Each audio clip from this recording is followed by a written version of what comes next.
Salam, pessoal! Me enviaram aqui o famoso vídeo do professor Roque, 5 mitos sobre o conflito Israel e Hamas. E aí muita gente me pediu, né? Reaja ao professor Roque, reaja ao professor Roque, reaja ao professor Roque. E aí eu falei, não, eu já tô fazendo muito react sozinho, e hoje eu chamei aqui dois companheiros, né? Aqui o Victor, que é um dos seguidores da página, que é judeu sefardita, e o Ali, né? Que já tem feito aqui algumas lives com a gente, que é internacionalista, né? Que pode aqui tá dando, enfim, suas contribuições a respeito das falas do professor Roque. Essa vai ser uma live um pouco longa, né? Vai ser um react um pouco longo, e, enfim, o vídeo dele tem quase 30 minutos, mas a gente vai aqui fazer umas pontuações bem legais para vocês, né? Que vocês me pedem para rebater tudo que sai na internet. Eu não posso rebater tudo, mas pelo menos os canais maiores eu consigo. Esse vídeo dele, no momento, está com mais de 1 milhão, bem mais de 1 milhão de visualizações, ou seja, várias pessoas viram, né? E pelo número de curtidas, milhares de pessoas se convenceram do que disse o professor Roque. Então vamos começar a análise do professor Roque sobre o conflito, né? Hamas e Israel, como ele colocou. Eu vou falar dos 5 mitos do conflito entre Israel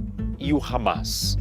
Tem muita narrativa, tem muita história, tem muita desinformação circulando. É impossível a gente entender um conflito tão complexo sem entender os fatos, a história e a verdade. Nós temos que tirar a ideologia de lado para que a gente possa, então...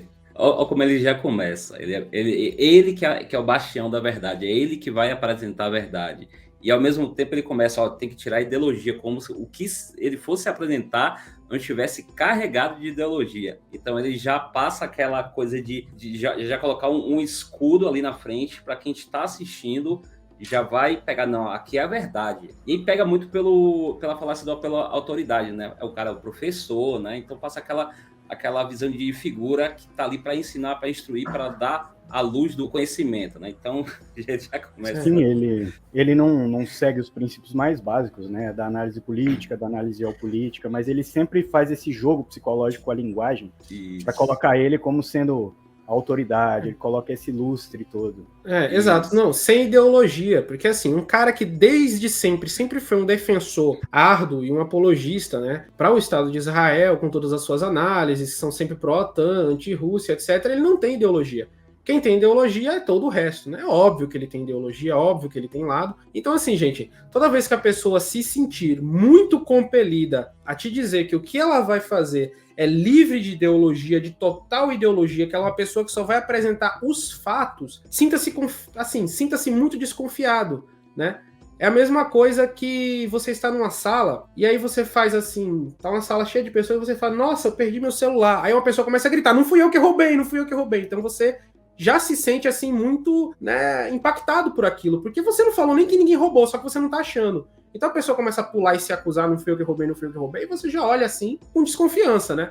Então quando a pessoa vai chegar e vai dizer, minha análise é sem ideologia, sem nada, assim, toma cuidado, porque, né, sempre tem um easter egg, né? Sempre tem um Kinder Ovo aí, um ovinho surpresa dentro do que a pessoa vai falar. E assim, é muito explícito que a análise, né, do Roque é sempre com bastante ideologia. É uma ideologia pró-Israel, é uma narrativa sionista, é uma narrativa que está em linha com o que, né, Tel Aviv passa enquanto construção política. Então ele não é uma pessoa isenta para colocar em análise. Ele não é um jornalista que chega assim e fala, um carro bateu, não. Ele vai ser uma pessoa que vai falar que o motorista era uma coisa, que o cara que bateu era outra. Ele vai dar ali, né, o seu contorno, o seu viés para se apresentar. E tem um detalhe, ele pertence ao mesmo grupo do Stand With Us, lá do André Lages, entendeu? Isso, então, do Lages. São sionistas declarados, entendeu? Exatamente, são sionistas declarados. Então, assim, gente, não precisa, beleza, se você quiser ser sionista, se você quiser ser o que você quiser, pode ser, não tem nenhuma lei que lhe proíba de ser sionista. Mas você, né, tem que apresentar isso para as pessoas. Compreender o que está acontecendo de verdade. Eu escolhi 5 das coisas que eu escuto muito se falar e que elas não fazem sentido quando a gente olha para a realidade. Então vamos lá, qual é o primeiro? Gaza é a maior prisão ao ar livre do mundo criada por Israel. Vamos ver se isso é verdade? Onde está a faixa de Gaza? Primeiro o Estado de Israel, né? Seria este território aqui. E aí ele desce aqui. Nesse pedaço está a faixa de Gaza e aqui está a Cisjordânia. A faixa de Gaza, ela tem 41 quilômetros de extensão, né?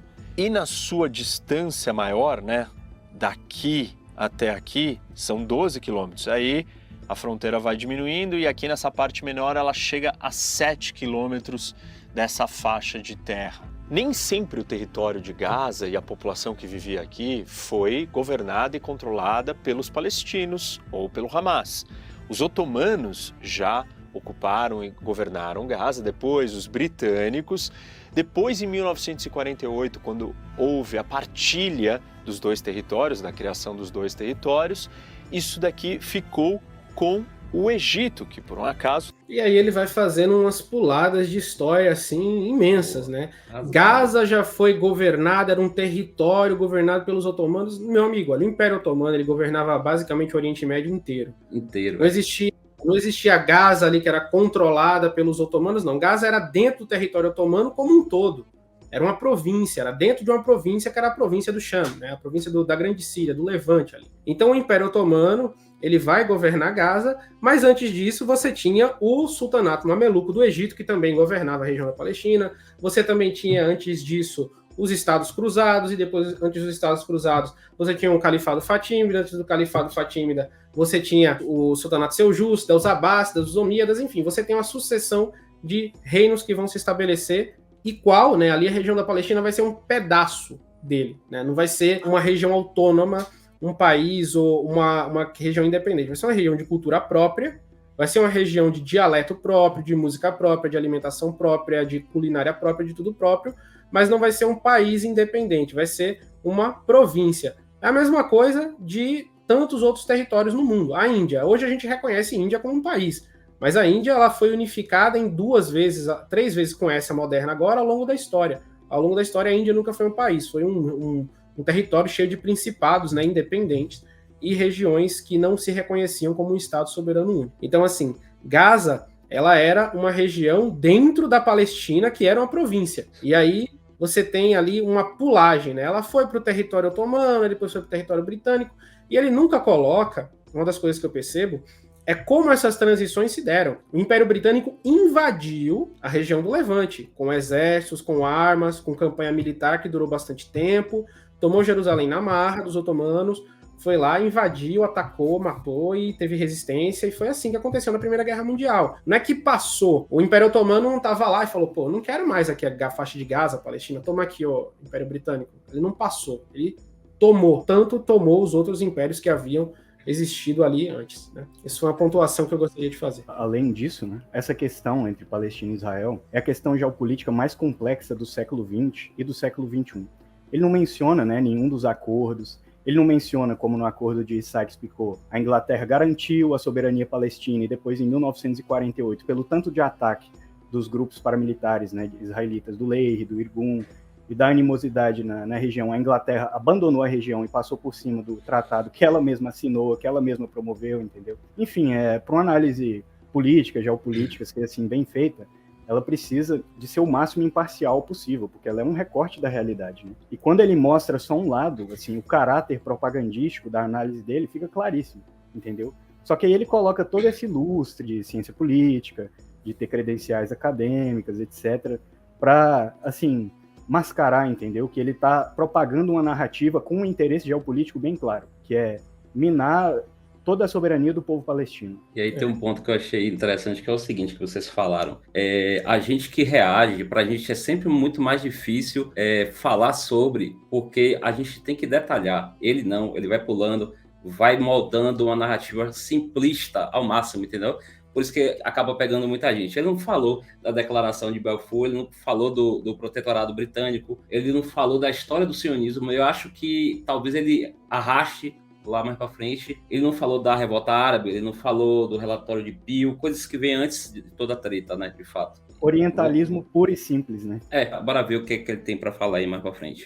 Exatamente. Tem fronteira aqui. O Egito, então, passou a controlar Gaza. E aí, em 1967, com a Guerra dos 6 Dias, Israel assume o controle de Gaza e vai ficar em Gaza até 2005, quando se retira unilateralmente, retirando inclusive os israelenses, os judeus que viviam nessa região. Mais de 9 mil judeus foram retirados à força pela polícia e pelo exército de Israel para que não tivesse mais ocupação. É porque aí ele menciona, assim, muito convenientemente, né, que Israel retirou os judeus da faixa de Gaza, etc. Mas ele não menciona em momento nenhum, né, os palestinos, cristãos, muçulmanos, judeus sefarditas que foram retirados das outras regiões que Israel sitiou e ocupou brutalmente, entendeu?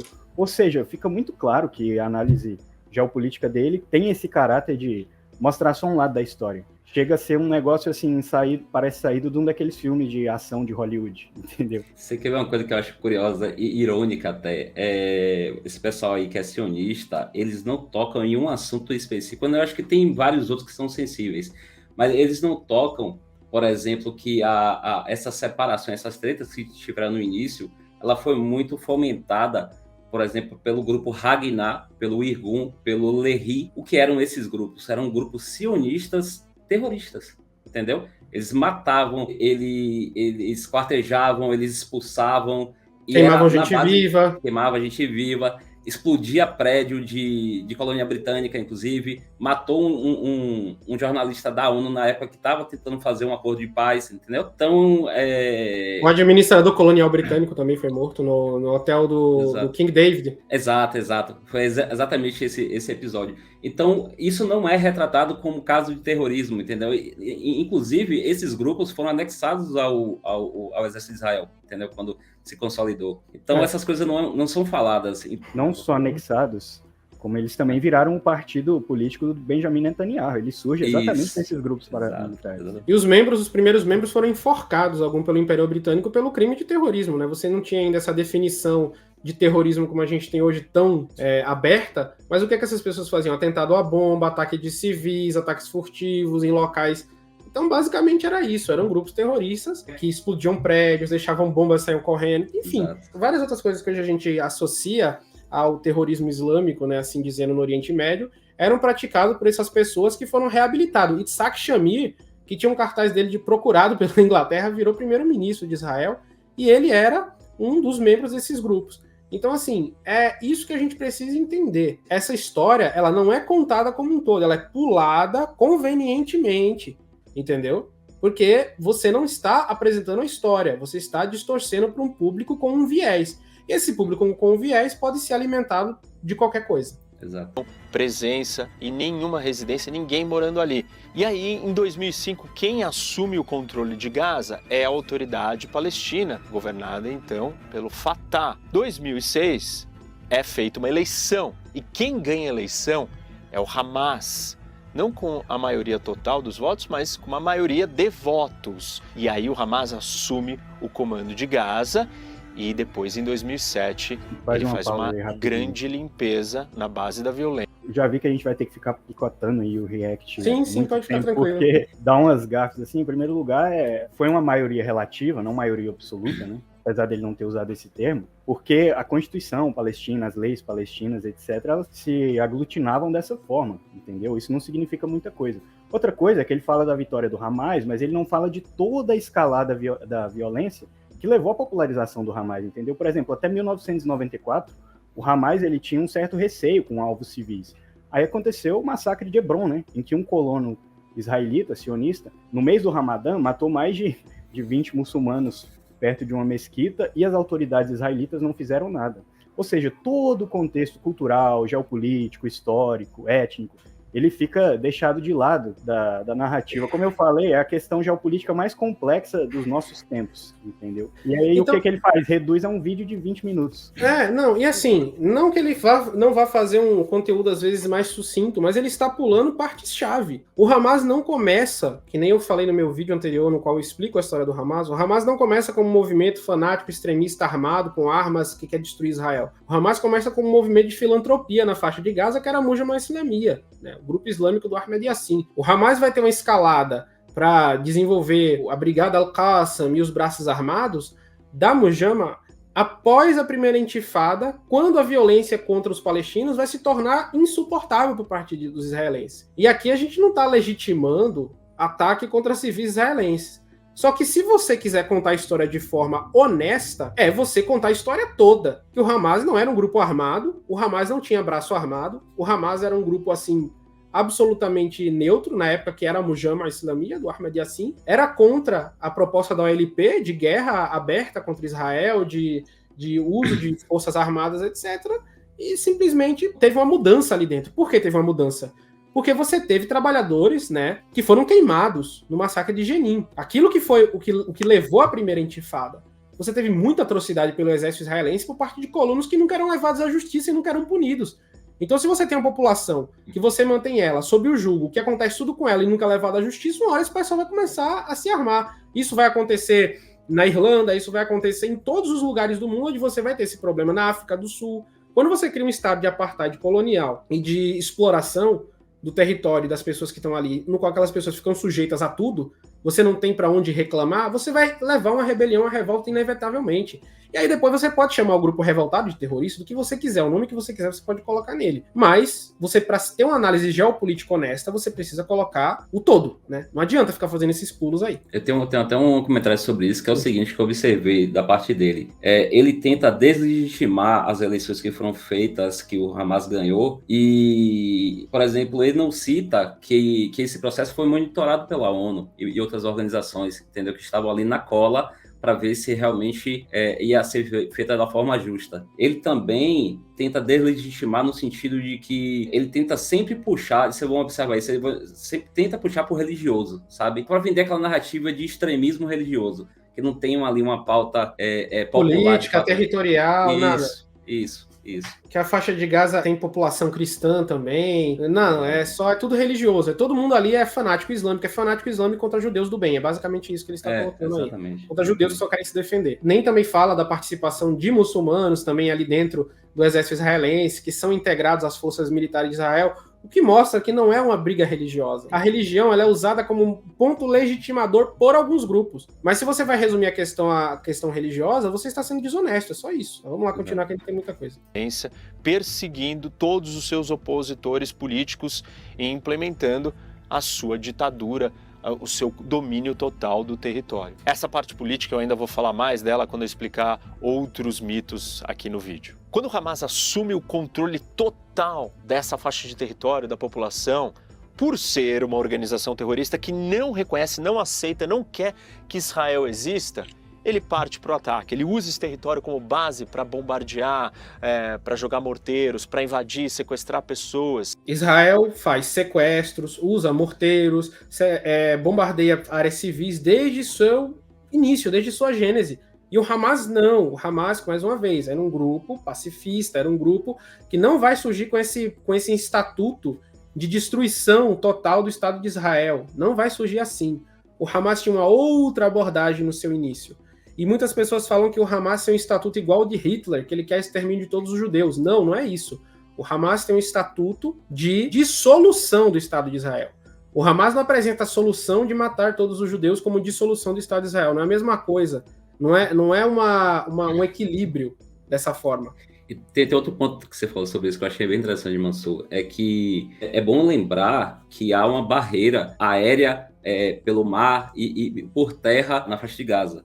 Então, como é que você compara poder bélico entre Hamas e Israel, por exemplo, entendeu? Basicamente, Hamas sobrevive de sucata, cara. Arma sucateada, entendeu? Armas feitas de sucata, base de sucata. Totalmente desproporcional.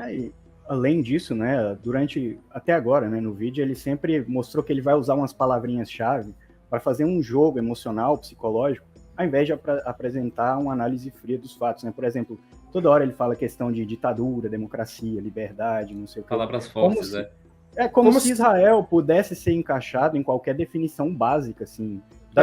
Como se o Hamas como uma democracia. Como se o Hamas tivesse total possibilidade histórica de desenvolver uma democracia em estado perpétuo, de bombardeio, guerra e deslegitimidade. O Hamas é um grupo que persegue opositores políticos, que não estabelece, né, democracia, não sei o quê. Óbvio, porque é um lugar que vive em estado constante de guerra e privação de recursos. Você não estabelece nenhum governo estável, com bastante diálogo e etc. nisso aí. Até com condições muito melhores, você estabelece ditaduras. Então, assim, essa conflagração de você coloca o Hamas enquanto uma ditadura e Israel enquanto uma democracia que está combatendo, isso aí é uma distorção da própria natureza dos estados. Porque o Hamas não é um estado. Ele não fala do processo histórico, né? Exato. Não fala... a Palestina passou para chegar aí. Sim, exato. Não fala do processo histórico. Israel faz o quê? O que qualquer país faria numa situação de guerra com o seu vizinho. Fecha as suas fronteiras para evitar que os ataques cheguem, para evitar que existam invasões e assim por diante. Para aí rapidinho. Isso aí é tão ridículo.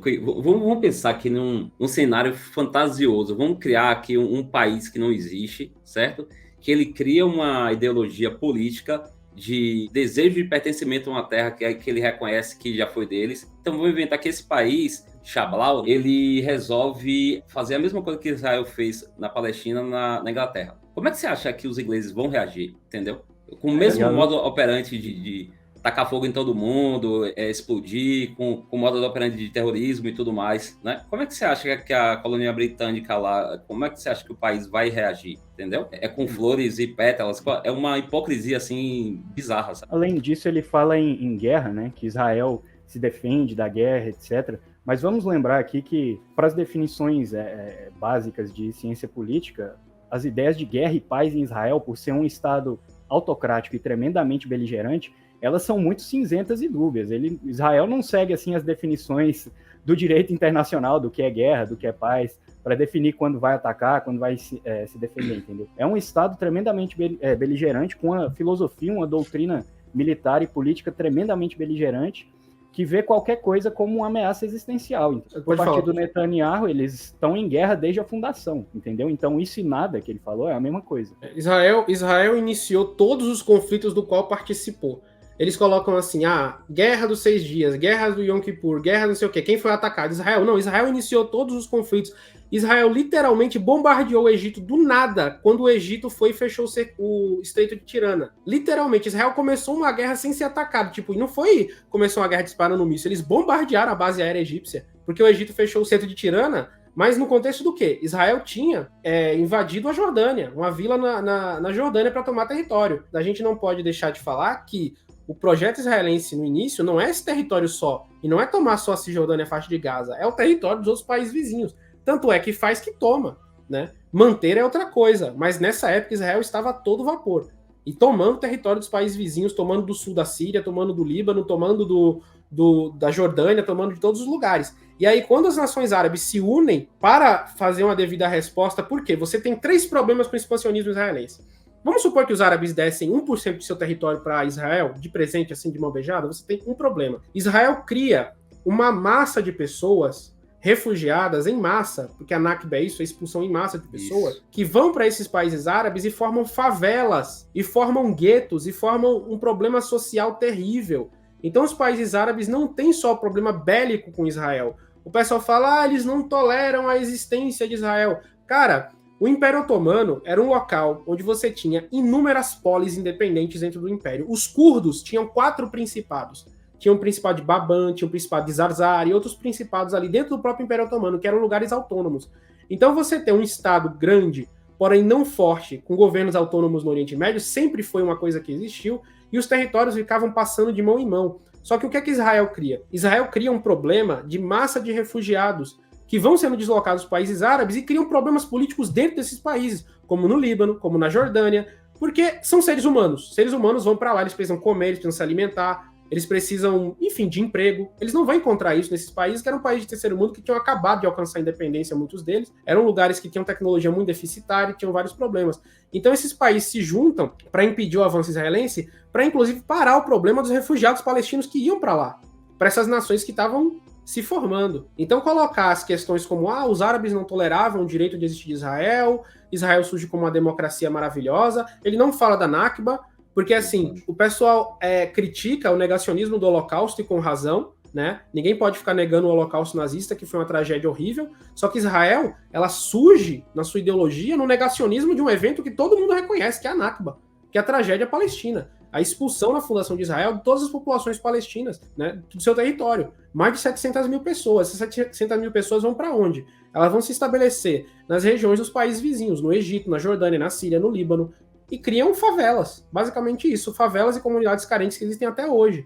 Numa injustiça histórica tremenda. E aí nessas comunidades que já vão ser empobrecidas, que já vão ser desassistidas, porque essas pessoas não têm status de cidadão, elas vão sempre ficar nessa dupla nacionalidade, onde elas saem de um país que não é reconhecido internacionalmente e chegam num país que elas não conseguem se integrar totalmente. Porque esse mito de que todos os árabes são os árabes e um jordaniano, um iemenita, um egípcio tem tudo a mesma cultura, fala do mesmo jeito, não sei o que, isso não existe. É a mesma coisa que na América Latina. São países que têm um processo de formação cultural, linguística diferente. Quando a gente fala árabe, eu não consigo entender o que um palestino fala. E olha que eu falo árabe. Eu não consigo entender o que o palestino fala. O dialeto deles, para mim, é quase incompreensível. E eles falam árabe. Então, é um desses pontos que a gente precisa colocar também. E não tem nenhuma novidade. Qualquer país que esteja em guerra com o seu vizinho fecha as fronteiras.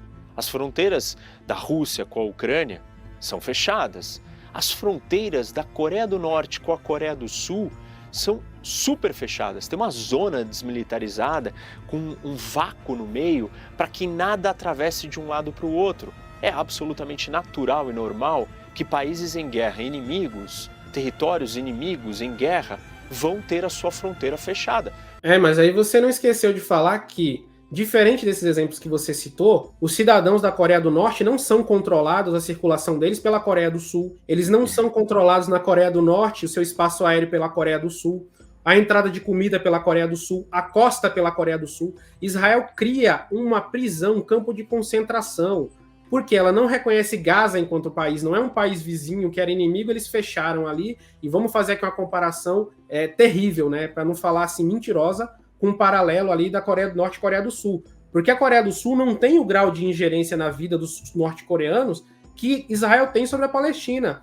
O controle da água na Coreia do Norte não vem da Coreia do Sul. O espaço aéreo, o presidente da Coreia do Norte, quando ele quer fazer uma viagem, ele não precisa de autorização da Coreia do Sul para circular. Um cidadão norte-coreano, se ele quer ir para um emissário, para uma embaixada, para alguma coisa, ele não precisa de uma autorização para fazer isso, da Coreia do Sul. Já em Gaza, sim. Então, essa retratação de que não existe prisão a céu aberto em Gaza e que é só um país de fronteira, Gaza é um país, né? Um país é reconhecido por Israel como um país. Meu amigo, isso é uma mentira objetiva. A mesma coisa que eu falo, a mesma coisa de falar que esse pente aqui é um dragão. Ô, Massu, inclusive eu recomendo você compartilhar na descrição do vídeo depois aquelas duas referências que eu lhe passei da prova do apartheid denunciado pela ONU, que foi pela Human Rights Watch, que foi também pela B'Tselem, que é israelense. Então, esse relatório, ele pode ser levado a sério, foi feito por pesquisadores sérios. Para vocês terem ideia, se você falar assim, querer deslegitimar por causa da ONU, o apoio jurídico que foi feito para legitimar que é um estado de apartheid é o mesmo que foi usado para legitimar o crime de antissemitismo, por exemplo, entendeu? Recomendo que vocês leiam esses relatórios com atenção, e para quando a gente sempre falar que é realmente um estado de apartheid, é porque tem evidências muito sérias acerca disso. Sim. Então, assim, o fornecimento de água em Gaza é controlado por Israel, o fornecimento de comida, a costa de Gaza, os palestinos não têm direito de pescar em toda a sua área costeira, eles são atacados se eles passarem um determinado limite, ou seja, os recursos vão ser limitados, a distribuição de energia elétrica é controlada por Israel. Qual é o país que tem guerra inimigo e controla todas as funções vitais, digamos assim, do outro lado? Não existe essa comparação entre Coreia do Norte e Coreia do Sul e Israel e Gaza. É assim, meu amigo, você é um cientista político? Você é um internacionalista? Você é o quê? Que comparação, assim, sabe? Que não tem lógica. Essa comparação que o Reni fez agora não tem lógica. Por segurança, por separação, para que você não continue vivendo em guerra o tempo inteiro.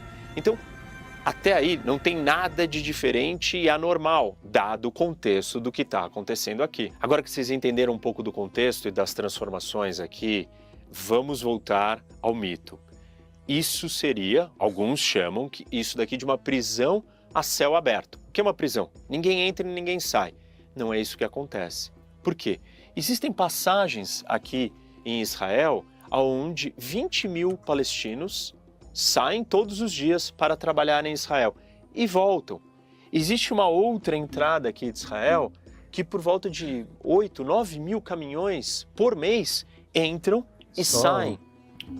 Um adendo, por favor. Porque assim, isso aí é de uma palhaçada assim grotesca, entendeu? Porque assim, eles saem e entram, mas assim, 20 mil palestinos na área mais densamente populada do planeta Terra, tem mais de 2 milhões de pessoas, saem e entram, passam por um regime brutal de revista, de humilhação, entendeu?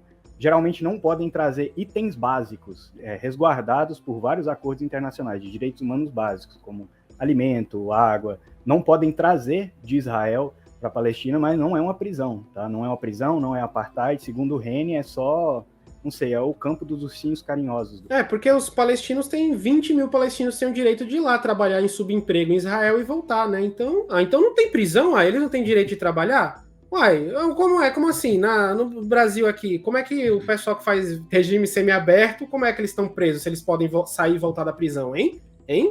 Como sou inteligente. Tem até uma indicação para vocês. Vejam um podcast do Inteligência Limitada. Foi com Mainara Naf e... Eu assisti. O Ali de Rabah. Sim, é um podcast de 2 anos atrás. Eles são palestinos. Eles contam muito dessa vivência, desse fechamento. Recomendo que todo mundo ouça, porque é importante. Ela fala muito bem da situação. Sim, porque você tem um controle dessas pessoas. Como é que não é prisão se essas pessoas têm que ir todo dia e voltar todo dia para dentro de onde elas moram e ter as vidas controladas, minha gente? Energia elétrica, água, distribuição de comida, tudo ali dentro. Você quer ver uma coisa, desculpa interromper, a Mainara, ela fala que ela tem uma percepção de que o povo palestino não sabe a realidade para além do muro, entendeu? Não sabe que para além do muro existe uma cidade super desenvolvida, com água para todos, com energia elétrica. Eles nasceram ali há décadas, eles não sabem disso aí, eles vivem como se fosse dentro de um aquário, entendeu? Eles não têm acesso à maioria dessas coisas. Então o cara dizer que não está acontecendo, é mentir para os olhos do mundo. Porque não sei quantos mil caminhões vão e voltam, porque você cria uma subeconomia dentro de Gaza que beneficia Israel também. Então eles permitem que isso aconteça para também ter o benefício dessa mão de obra palestina que vão para empregos que os israelenses não querem, que vão trabalhar nas plantações, que vão fazer todas essas coisas. Mas depois, quando termina o dia, esse pessoal pode ficar em Israel? Esse pessoal pode ir para o Egito? Esse pessoal pode pegar o seu passaporte? Não, porque quem emite o passaporte e quem dá o direito de passaporte é Israel. Eles têm aeroporto? Não, porque Israel bombardeou. Então como é que eles não estão presos, Reni? Como é que eles não estão presos? Eles não estão presos como se cada aspecto da vida deles, até a locomoção, saída e entrada, é controlada por Israel? Como é que eles não estão presos? Como é que eles não estão presos, cara? Como é que você tem a coragem de dizer isso? Olha, isso aí é muito bom encher a boca para defender Israel hoje. Mas esse pessoal daqui a 20, 30 anos vai passar uma vergonha como apologistas dessa barbaridade do que está acontecendo lá, que é terrível, cara. É uma coisa absurda, abjeta. E o cara dizer que não tem evidência, que as pessoas saem e voltam. Cara, qualquer prisão tem isso, regime semiaberto. A gente não tá falando que é um sistema carcerário, só que é pior, que são seres humanos inocentes. O crime deles foi ter nascido árabe. Foi ter nascido árabe dentro de um território controlado por Israel. E aí lembrando que eles sempre vão bater no Hamas. É o espantalho que eles precisam bater. É o argumento que eles precisam usar para cometer todas as barbaridades que eles cometem, entendeu? Exatamente. Tempos de normalidade, de não guerra. Quando nós temos um período de guerra, por razões óbvias, a fronteira é fechada. E aí, a pergunta, quem é que causou essa prisão? Não foi Israel. Não. Quem construiu o muro, colocou as torres, colocou o sistema de vigia, de todas as coisas, não foi Israel. Foi, sei lá, não sei, diga um país aleatório. Foi o Hamas. Foi o Hamas. Quer ver? Foi o Hamas, vamos ver. Sim, o Hamas. Além disso... Eita, peraí, não, vamos voltar. Deixa eu voltar aqui, peraí. Deixa eu ver essa cena aqui histórica. Foi o Hamas que criou, vamos lá, peraí. Período de guerra, por razões óbvias, a fronteira é fechada. E aí, a pergunta, quem é que causou essa prisão? Não foi Israel, e sim o Hamas. Se isso daqui é uma prisão feita pelo Hamas. Ele não menciona também, né, que desde a gênese de Israel, todos os partidos paramilitares, o Lehi, o Irgun, o Haganah, enfim, eles boicotaram sempre o processo de paz, entendeu? Atacaram o lado palestino, mataram lideranças-chave que queriam a aproximação, que queriam a paz. entendeu? Só que todo o contexto histórico dessa questão complexa fica escanteado, né? É só o Hamas malvadão contra a democracia, o satélite ocidental no Oriente Médio. É o puro suco do orientalismo, né? Tem um detalhe que o general da inteligência de Israel, Shlomo Gazit, ele comenta em um certo momento da história que o envolvimento de Israel, ao permitir que o Hamas crescesse, e que, então dá um indicativo que houve uma complacência ali da própria Estado de Israel, até para combater a OLP, o Fatah e tudo mais, ele comenta justamente isso, que dá esse entender, né, que Israel foi complacente, muitas pessoas vão falar que financiou o Hamas, então a gente sabe que tem ali um ar político, e aí quando o Hamas realmente toma um apoio popular e tudo mais, eles criam esse espantalho para bater, né, então fica uma coisa muito, muito esquisita, entendeu? Teve um general israelita que deu a entrevista para o Intercept, que falou que ele fazia repasses, salvo engano. Foi o Yitzhak Segev, foi o governador militar de Gaza nos anos 60, ele que fazia repasses para o Hamas. Para o Hamas, não, para Mujama, do Sheikh Ahmed Yassin. Mas, de qualquer forma, a Mujama, do Ahmed Yassin, que deu origem ao Hamas, ela foi registrada por Israel durante o governo israelense de Gaza. Quem governava Gaza quando o Hamas nasceu? Porque, entenda, para você criar uma instituição do tamanho da Mujama, do Sheikh Ahmed Yassin, né, naquela época em Gaza, você precisava de um registro. Um registro que quem fornecia era quem governava, e quem governava era Israel. Quem governava Israel na época era o Yitzhak Segev. E aí, na entrevista, ele diz que ele fazia repasses de dinheiro para a instituição do Ahmed Yassin, e ela foi registrada pelo governo israelense. Então, não é que Israel criou o Hamas de forma que tava lá uma reunião, o presidente israelense falou, gente, bora aqui, botem as espadas na mesa, na tábua da estrela de Davi, e vamos formar o Hamas. Não foi assim. Foi uma instituição que foi criada, mas a sua criação foi instrumentalizada por Israel, foi fomentada por Israel, dentro do território governado por Israel. O Hamas não nasce numa Gaza independente.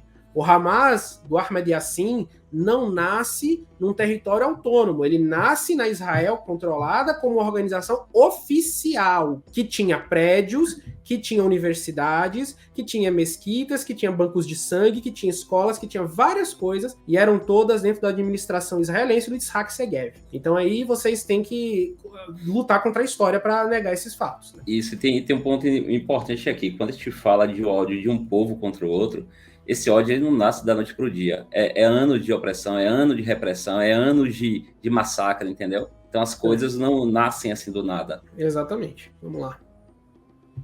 Pelas suas práticas, pela sua postura, pelos seus objetivos, pela natureza do que ele é, uma organização terrorista que quer aterrorizar e guerrear eternamente para sempre, atacando civis inocentes. E aí vejam o seguinte, então, esqueçam Israel, vamos supor que vocês não aceitam esse argumento, Israel é o inimigo do Hamas e de Gaza, então Israel está causando isso. Vamos olhar para o óbvio. Quem faz fronteira com Gaza é o Egito. Então por que o Egito não abre as suas fronteiras? O Egito é um país árabe, o Egito é um país muçulmano, como a população de Gaza, árabe e muçulmana, não está em guerra com Hamas, não tem um conflito histórico e antigo com Israel e o povo.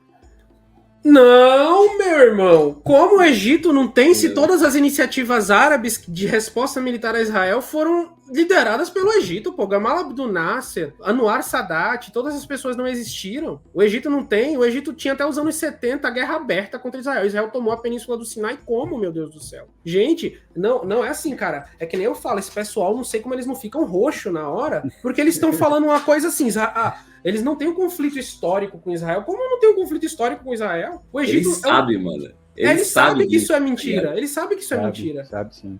Israel tem um conflito histórico antiquíssimo. Tipo assim, um dos primeiros países a dar uma resposta militar organizada ao surgimento de Israel foi o Egito.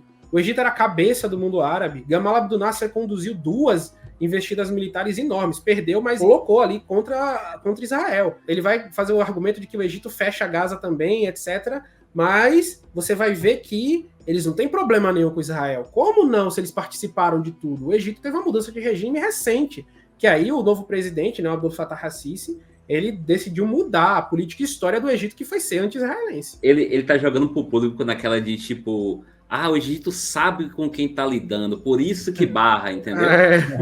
Não foi nenhum acordo que o Egito precisou fazer, senão também ia, né, para o prêmio do pau, né? E assim, só um adendo, né, assim, pro racismo descarado, né, para ele pegar um país complexo, milenar, com diversidade religiosa, cultural, étnica, que nem o Egito, e reduzir todo a esse recorte temporal aí, né, de se alinhar mais recentemente a uma política pró-Israel por uma mudança de regime e falar, não, o Egito é isso aí, um país de 3.000 anos, mas que recentemente agora ele tá a favor de Israel, não tá tão a favor da Palestina por conta da mudança de regime, então o Egito é isso aí, entendeu? Esquece toda a história, o contexto. Ele é árabe, muçulmano e é amigo de Israel, tipo, botou o Egito na casca de nós, né? Como se cada país árabe não fosse um núcleo político e geopolítico em si, né? Com interesses próprios. Exato, independente, exato. Puro orientalismo. Muçulmana não está em guerra com Hamas, não tem um conflito histórico e antigo com Israel e o povo judeu. Por que o Egito não abre a sua fronteira? Associação, ó. Porque o Egito sabe com quem ele está lidando. Olá, o Egito sabe não quer lidar com problemas, ameaças, perigo, contrabando. Não quer lidar com uma organização criminosa que ocupa Gaza. Então, falar que isso daqui é uma prisão ao ar livre, se essa prisão existe, é só por causa do Hamas. E lembre-se, esqueçam Israel. Por que o Egito não abre a fronteira? Porque fez parte do acordo com o Egito não abrir a fronteira, meu amigo. Israel fez um acordo com o Egito. Parte do acordo não abrir a fronteira. O pessoal, mas não é todo mundo árabe, não é todo mundo muçulmano? Mas cada país tem seu interesse, né, diferente. O Egito vai fazer o quê? Declarar guerra aberta contra Israel para os Estados Unidos vir bombardear o Cairo? Transformar o Cairo num deserto nuclear? O Egito tem uma população até maior do que, infinitamente maior do que a Palestina, que ele tem que cuidar, que ele tem que, digamos assim, alinhar os interesses, porque senão, ao invés de ser uma população que sofre na mão do governo israelense, vão ser duas, que vai ser egípcia também. Israel, né, não vamos esquecer do que fez no Sinai, o bombardeio das escolas. Israel, assim, transformou o Sinai num campo de morte terrível, entendeu? Que nem fazem na faixa de Gaza. Então o Egito sabe com quem tá brincando. Então, assim, porque o Egito fechou sua fronteira também. Não, Israel solicitou ao Egito, né? Solicitou aquela, não, vai fechar a fronteira aí, né? Porque eles devolveram o Sinai para o Egito e pediram para o Egito fechar a fronteira como parte de acordo. Não foi o Egito que simplesmente, não, tô vendo aqui o perigo do Hamas também é muito grande, eu vou fechar aqui a fronteira porque eu não quero problema para minha cabeça. Vamos lá, amanhã o Egito abre, Israel vai falar, tá todo mundo aberto, tem um canal direto de energia elétrica, de comida, de água para Gaza. A gente vai ficar super feliz com isso. Claro que Israel vai mandar um míssil, tipo, na casa do presidente do Egito. E ele esquece outro princípio básico, assim, da geopolítica, da ciência política, né? Que é que as nações não firmam acordos, não é porque uma acha a outra bonita, não é porque tem alinhamento ideológico, é porque o Egito, ele está interessado em abertura econômica, entendeu? Em trazer empresa para o país, em todas as benesses que vai trazer esse alinhamento temporário aí com Israel. Então, não tem nada a ver com esse viés puramente ideológico que ele está querendo colocar aí, que é até infantil, né? Você pensar assim. E assim, é um professor, um cara que se apresenta como professor de geopolítica, tem um canal lá e não sei o quê. Não, cara, o Egito não tem interesses, é um árabe também. Por que um árabe não vai se aliar com um árabe? Porque ele sabe que aquele árabe não presta. Ele sabe que o Hamas... Eu me pergunto se ele não sabe que uma vez que jogou no YouTube, ele não consegue mais tirar, né? Exatamente. Entendeu? Mas vamos lá. O Egito sabe que o problema é o Hamas. Pra vocês terem uma ideia do que eu tô falando, o Egito, em 2014 e 2015, ele entrou dentro de Gaza para destruir e demolir residências que estavam próximas da fronteira para criar um tampão, um vácuo, um espaço para que os terroristas do Hamas não estivessem tão próximos da fronteira, para criar uma zona de buffer, de separação. Mas se o Egito não reconhece que o Hamas é um grupo terrorista, segundo ele mesmo falou anteriormente, como agora o Egito está tentando se defender do Hamas? O Egito não tem problema com o Hamas, porque o Egito está criando muralha com o Hamas. Por nada? Foi amando de nada? Foi por causa de nada. O Egito falou, não, vou fazer uma muralha aqui. Lá no Cairo tem pirâmide, agora eu vou fazer uma muralha aqui. Novidade arquitetônica. Tá jogando jogou dado, é isso aí, tá ligado? Exatamente. Separação. O Hamas fechou as portas desta prisão e se trancou lá dentro com 2 milhões de reféns que são os palestinos. Vamos ao segundo. E é por isso que 20 mil pessoas saem e entram com controle israelense, porque a chave está na mão do Hamas. Netanyahu liga de manhã pro chefe do Hamas, deixa os 20 mil sair aí. Aí ele, não, o portão ainda tá em manutenção. Aí ele fala, abre aí, o pessoal tem que sair aqui para trabalhar. Tá bom, beleza, vou apertar aqui o botão aqui. Aí todo mundo sai. Quem fecha o portão, quem tem o controle da passagem e do trânsito é o Hamas. O Hamas se fechou ali dentro com aquelas pessoas. É o Hamas que controla tudo aquilo ali, né? Maravilha. Precisa explicar mais o quê? Vamos ao segundo mito, que diz que o terrorismo, especialmente o do Hamas, é apenas um produto, uma consequência de um ciclo de violência, das ações de Israel, do conflito já existente. Dentro dessa lógica, se pinta o terrorismo como um ato de vingança emocionalmente motivado. Então são pessoas frustradas, fragilizadas, que não têm outra alternativa a não ser usar a violência máxima e absurda. Só que não é assim que funciona o Hamas. O Hamas é uma organização com líderes que comandam, organizam, criaram uma ideologia.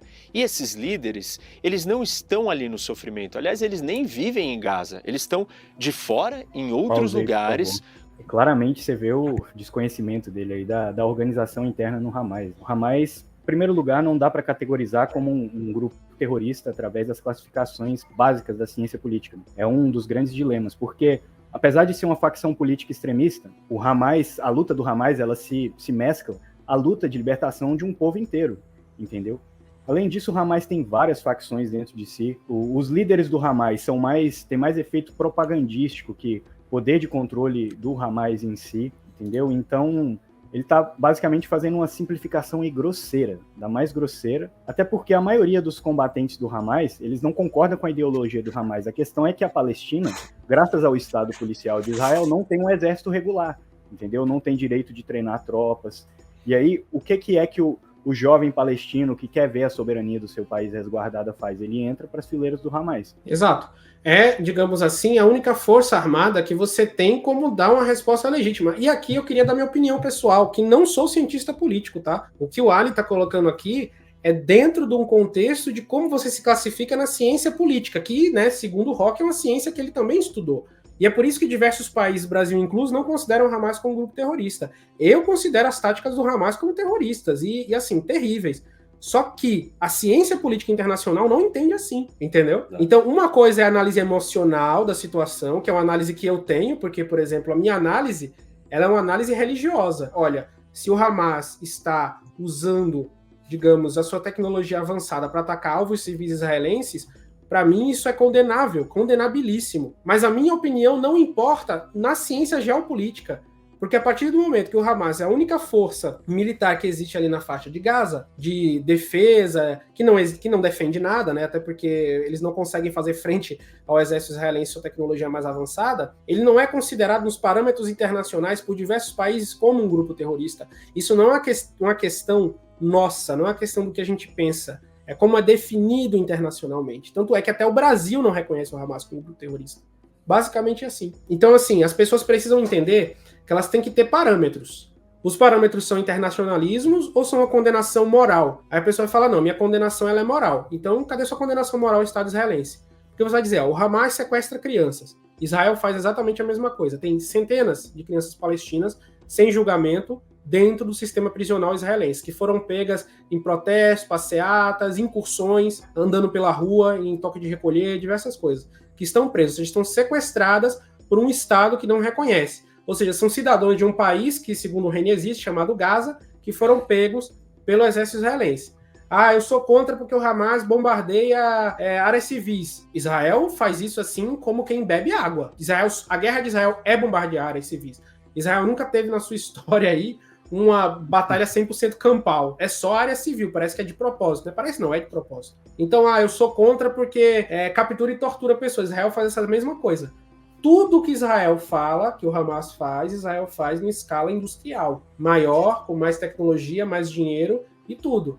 Então a sua condenação, se ela for moral, ela tem que ser ainda maior para o exército de Israel, né? Porque assim, Uma coisa é um batedor de carteira e outra coisa é uma grande gangue quadrilha de roubo. O Hamas é um batedor de carteira. Israel é, sei lá, é o Don Corleone, é o chefe da máfia italiana. É a máfia italiana. Então, detalhe nisso aí, que os países que consideram o Hamas como terrorista, aí você pega Reino Unido, Estados Unidos, Bélgica, França, os países da Europa, boa parte deles são colonialistas, né? Então, esse modus operandi eles fizeram durante a história. Aí a gente pode lembrar dos Estados Unidos invadindo a Somália e o Iêmen, causando morte, inclusive de fome, de milhares de pessoas, crianças, idosos, mulheres, etc. O Afeganistão, que a gente teve recentemente, né?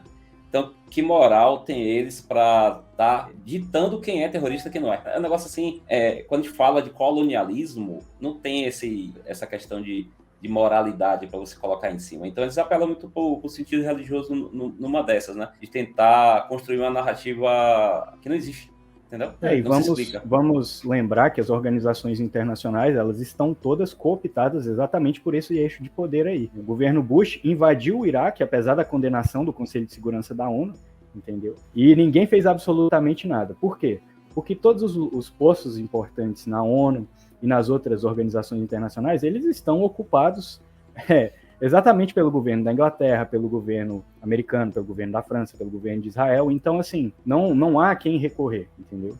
Exatamente.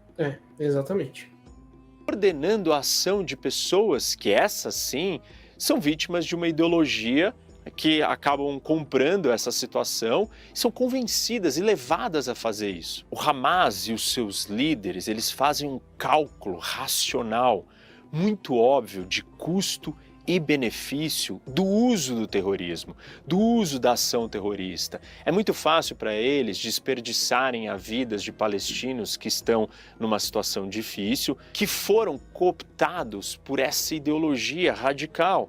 E eles usam essas pessoas sem nenhuma preocupação. Então, para eles é super fácil, super efetivo, de longe, recrutando essas pessoas e usando elas. Antes de fazer esse seu comentário, eu só queria acrescentar uma coisa. Israel recruta gente do mundo inteiro através do sistema de aliar, né? Pessoas com pouquíssimo treinamento militar, coloca para combater numa área de guerra perigosíssima, que nem o Hamas, estabelece em áreas que são muito inseguras, militarmente falando, pessoas nesses tais kibbutz que ficam, né, sujeitas a bombardeio de foguete, a todo tipo de coisa, e aí é o Hamas que coopta pessoas inocentes e coloca ela em perigo. Israel faz exatamente isso aí, meu amigo. Esse ataque no kibbutz foi feito aonde? O kibbutz ficava onde? Ficava do lado da Jordânia? Ficava no centro de Tel Aviv? O pessoal coloca o pessoal para fazer assentamento justamente nas áreas mais habitadas pelos palestinos, que são áreas de extremo risco. Então Israel faz a cooptação de pessoas que têm interesse em terra, que às vezes têm interesse em uma vida melhor, em recursos, e manda para o meio de um lugar que sabe que essas pessoas podem morrer facilmente. E aí, quando essas pessoas estão matando, elas são colonos, mas quando elas morrem, são pobres civis israelenses. É isso, é falar com duas bocas ao mesmo tempo, cada uma com um discurso. Além disso, ele não leva em questão, né, novamente, toda a complexidade da situação, todo o contexto histórico, e apela para uma narrativazinha emocional, assim, tanto que nessa parte aí ele colocou até uma musiquinha triste de fundo, né? Como você pode ver, existe todo um jogo psicológico, e aí ele tem a coragem de falar que é imparcial, sendo que ele não segue, assim, os princípios mais básicos da análise política. E tem um detalhe aqui, você pode verificar para mim, Manso, por favor, quanto minuto de vídeo ele já tá? A gente já tá no 8h48. Até agora, ele não explicou sobre o sionismo. Até agora. Não, mas ele tá falando toda hora, esqueça Israel. Esqueça Israel. Israel não existe. Opa! Argumento do Hamas. Não podemos esquecer, o Hamas é uma organização que tem como objetivo a destruição total do Estado de Israel. Ele nasceu, ele vive com essa função e com esse objetivo. E o terrorismo é uma ferramenta para os líderes do Hamas para atingir os seus objetivos. Quais são esses? Israel existe com o objetivo de tirar todos os cidadãos palestinos de suas casas para a expansão do seu território e para o fim da Palestina.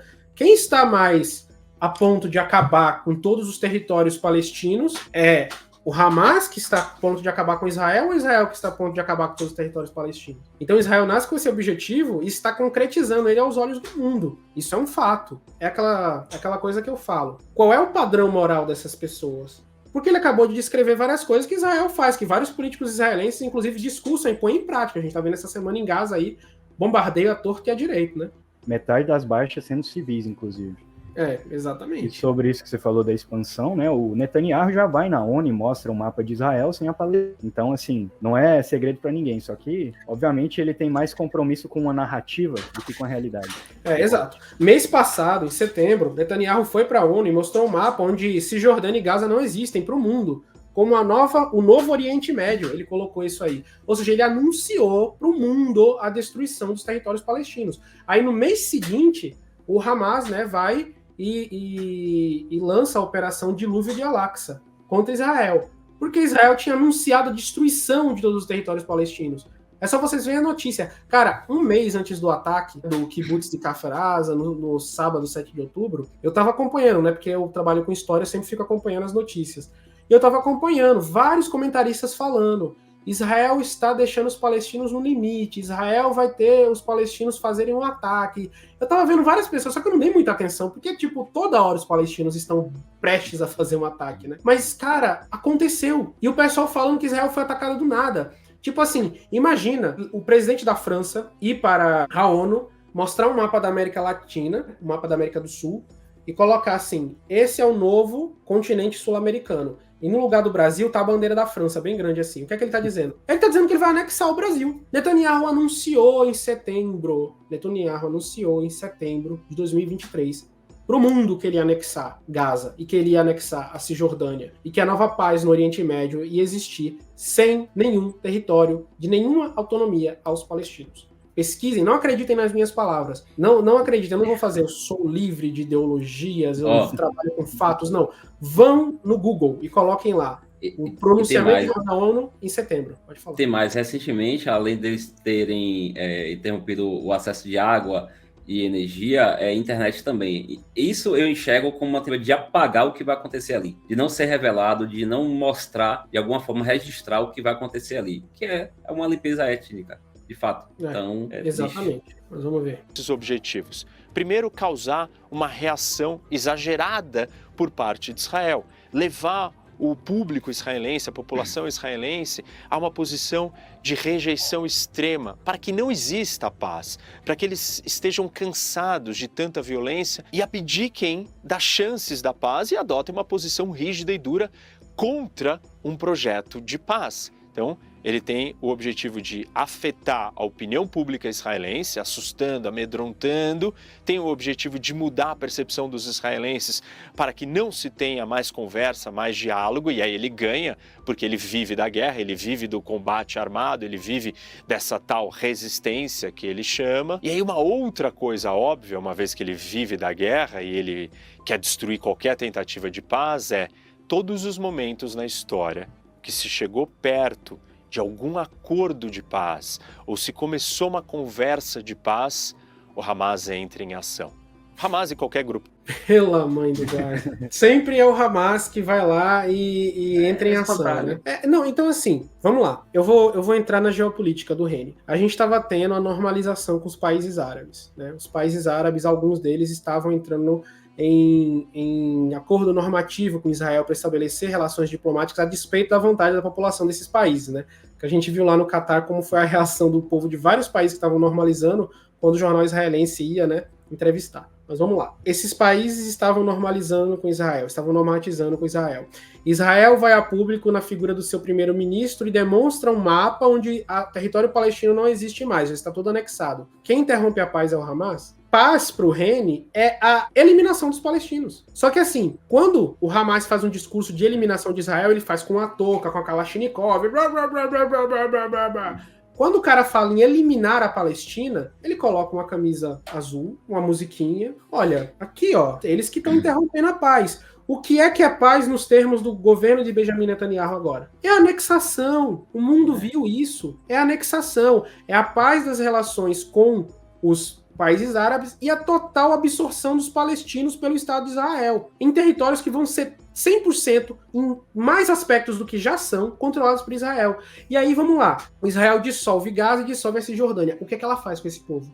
Ela vai dar cidadania plena para eles? Não! Eles vão viver como os árabes que já vivem no território israelense, que não tem vários direitos que os israelenses têm, como o direito de retorno, o direito de aliar. Eles não vão dar esses direitos. Então você vai absorver uma massa de pessoas que vão viver na sociedade israelense basicamente como os escravos daquela sociedade. Como já vivem. Um regime de castas. É um regime de Exato, castas. um regime de castas. Esses palestinos, eles não querem viver assim. Então foi por isso que você teve uma resposta armada. Uma resposta armada que eu discordo totalmente do ponto de vista moral, do ponto de vista ético. Mas essas pessoas estão tendo o prenúncio do seu acorrentamento físico para o Estado israelense. E foi por isso que você teve essa explosão da reação palestina através do Hamas. Mas não foi só do Hamas.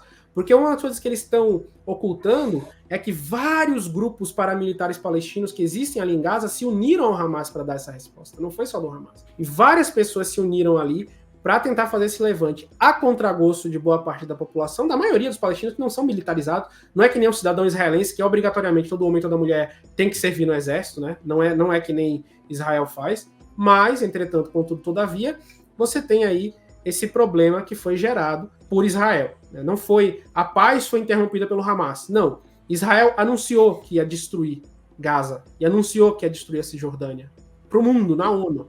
Tem até um ponto aqui. Vocês podem estar questionando como é que eu me apresento como judeu, safadita aqui, e estou apoiando uma narrativa diferente do que está sendo mostrado. Então, eu gostaria de, primeiramente, levar vocês a dentro de Israel para você observar os movimentos ultra-ortodoxos e ortodoxos do judaísmo religioso, teológico. Todo o judaísmo, os movimentos racídicos, que tem daí como os movimentos mais antigos, as dinastias mais antigas, a Satimá, a Rabad e outras dinastias, né? Todas elas, Neturei Carta, etc., todas elas são contra o Estado de Israel, teologicamente falando e fisicamente falando também, né? Tem posturas muito duras em relação a tudo que está acontecendo, o genocídio realmente que está ocorrendo, né? Inclusive com opiniões muito fortes que eu acho bastante interessantes como resolver esse conflito, né? Que é justamente, para além de uma autorreflexão, devolver o que é dos palestinos e fazer uma reparação histórica monstruosa, entendeu? Porque isso é justiça, entendeu? Agora, do lado religioso, não tem nada. Eu vou deixar logo claro, não tem nada que apoia o que está ocorrendo do lado religioso. Isso eu tenho que ser categórico. Não há, entendeu? Isso aí é uma armação, isso aí é uma cilada. Não tem base nenhuma na Torá, no Taná, na literatura judaica. Você pegar até pro lado do Zohar para tentar prever alguma coisa, não tem nada que no Talmud, não tem nada. Se for pegar, por exemplo, o Maimônides, o Ramban, que foi muito respeitado, inclusive, pela comunidade árabe, ele apoiava a criação do Estado de Israel teológico, entendeu? Que não é por via de violência, por via de mãos humanas, é da forma como foi feito. Entendeu? Então, deixa aqui registrado. Sim. É porque tem todo um contexto histórico da CIA financiando diretamente grupos neopentecostais, pentecostais mais radicais na América Latina para levar adiante exatamente o apoio a essa agenda geopolítica. Então, é algo muito bem costurado pelas agências de inteligência para culminar onde nós estamos hoje, né? Sim, e é um ponto que ninguém fala, que é o seguinte: a diáspora judaica sionista que existe nos Estados Unidos, apesar dela não ser tão grande quanto os evangélicos que apoiam ali, ela mantém e controla através do lobby a política que é direcionada a Israel e partidos que vão entrar no poder de Israel a despeito do que a própria população israelense dentro de Israel quer. Então essas pessoas ficam refém do sionismo internacional, mesmo sendo judias israelenses e cidadãos de Israel. Exato. Porque você tem uma pressão internacional muito forte para o destino daquele Estado. Então ele às vezes não é determinado pelo voto da própria população dentro de Israel. É determinado pelo lobby de Washington. As pessoas acham, com o mito antissemita, né, que sempre é o judeu que controla o mundo, mas não. Na verdade, Israel é controlada pelo lobby americano. Então você tem uma troca de lobbies, tá entendendo? As pessoas, elas não percebem isso.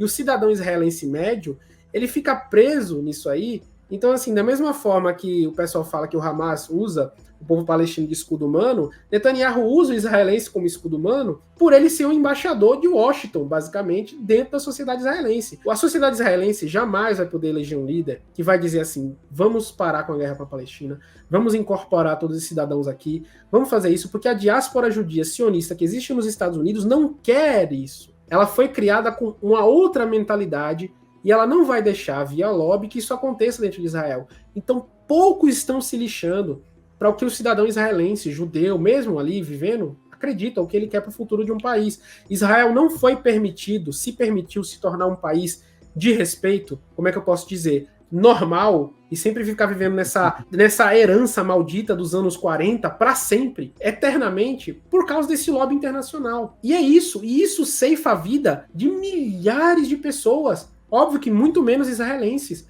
mas são muitos jovens israelenses que são mandados pro exército para viver uma guerra que não é deles, entendeu? E daí vem o despreparo também, né? O despreparo. É bem interessante nesse ponto a gente frisar que o sionismo não tem absolutamente nada a ver com o judaísmo. Que as influências intelectuais do Theodor Herzl e dos idealizadores do sionismo era todo aquele nacionalismo secular, violento ali do século XIX e do século XX na Europa. Eles, inclusive, perseguiam rabinos, perseguiam judeus sefarditas, judeus etíopes e até judeus ashkenazim que se opunham dentro do Estado de Israel, entendeu? Então, assim, tem várias organizações judaicas que denunciam isso. O povo de Israel foi para a rua protestar contra a reforma judicial do Netanyahu, entendeu? Que está cada vez mais concentrando poder em si, exatamente para manter esse estado de guerra eterno em Israel. Então, assim, nós não podemos confundir as duas coisas. É por isso que o Vitor está aqui, né, para denunciar. Exato. Exatamente, vamos lá. Terrorista, porque o objetivo deles é que a guerra continue para sempre. Então, ele vai destruir o processo da conversa, do diálogo e da paz. Neste momento, não foi diferente. O que estava acontecendo geopoliticamente na região? A Arábia Saudita estava em vias de assinar um acordo de paz com Israel. A Arábia Saudita é o país mais importante para o mundo islâmico, porque detém os lugares mais sagrados do mundo islâmico. Se a Arábia Saudita normalizar suas relações com Israel, Hamas perde o seu motivo de existência, porque mais gente está fazendo a paz com Israel.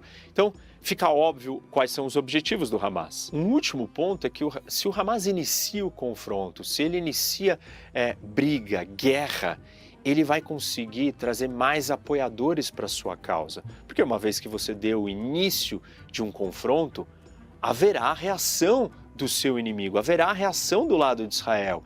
E a reação vai ser um grande mobilizador dos palestinos olharem e falarem: nós estamos em guerra, quem que nos representa na guerra?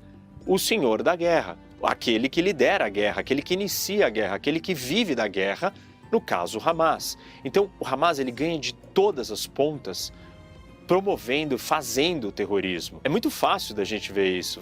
Muita gente me pergunta, mas por que tantos vídeos, Rock, sobre o que está acontecendo? O Hamas quer se autoincriminar? Não, na lógica do Hamas, na lógica terrorista, na lógica que eu estou explicando para vocês, quanto mais vídeos, mais chocante vai ser. Mais Israel vai precisar responder, vai se sentir ferido, ameaçado, amedrontado, assustado e mais vai querer justiça. E quanto mais resposta tiver, quem ganha? O Hamas, porque a violência continua e ele é o representante da violência. Ele precisa. E é por isso que o território do Hamas é enorme. Nossa. Porque ele ganha mais poder, mais tudo. Israel vai pequenininho, né? Fica com medo, que nem ele falou, com medo, assustada. É um país assim, meu Deus. Você vê que o território de Israel é minúsculo, do Hamas é gigantesco. Ele tá transformando tipo um God of War, sabe? O deus da guerra. Virou um espantalho gigantesco, entendeu? Que ele cria em cima. É uma narrativa hollywoodiana, né? Uma narrativa totalmente. Mas assim, contra eles, né? Tipo isso. O engraçado é que, além disso, ele coloca uma unidade no mundo muçulmano, né? Uma unidade cultural, religiosa, que ela não existe, entendeu? Ele prega como se Meca fosse assim, se a Arábia Saudita, na verdade, a nação Arábia Saudita, entendeu? Não os lugares sagrados na Arábia Saudita, fosse assim, vamos dizer assim, o lugar onde mora o rei dos muçulmanos, o califa, entendeu? E todo mundo fosse obrigado a seguir a Arábia Saudita. Um marroquino, um egípcio, um iemenita, eles não estão nem aí para a Arábia Saudita, basicamente. Essa redução de colocar todos os árabes assim no mesmo balaio, entendeu? Isso aí é assim uma narrativa bem criada, exatamente para propagar esse mito do orientalismo de que, olha só, são os povos bárbaros que estão lutando aqui contra o satélite ocidental no Oriente Médio. Disseminar essas imagens, ele precisa mostrar que a guerra está viva. Vamos voltar para o terceiro mito. Agora que eu expliquei para vocês o que é o Hamas, como funciona, quais são os seus métodos, isso nos traz ao terceiro mito, que diz o seguinte: Hamas e Palestina são a mesma coisa. E tem dois tipos de pessoas que acreditam nisso. Aqueles que são extremos defensores de Israel, falam que o Hamas e os palestinos são a mesma coisa, e aqueles que são extremos defensores da Palestina acham que a causa do Hamas é a causa dos palestinos. Isso demonstra um profundo desconhecimento da política interna palestina. Não é a política de Israel, não é o conflito entre Israel e os palestinos, é a política doméstica palestina. Tanto para aqueles que defendem o povo palestino, querem defender e defendem erradamente o Hamas, quanto para aqueles que acham que...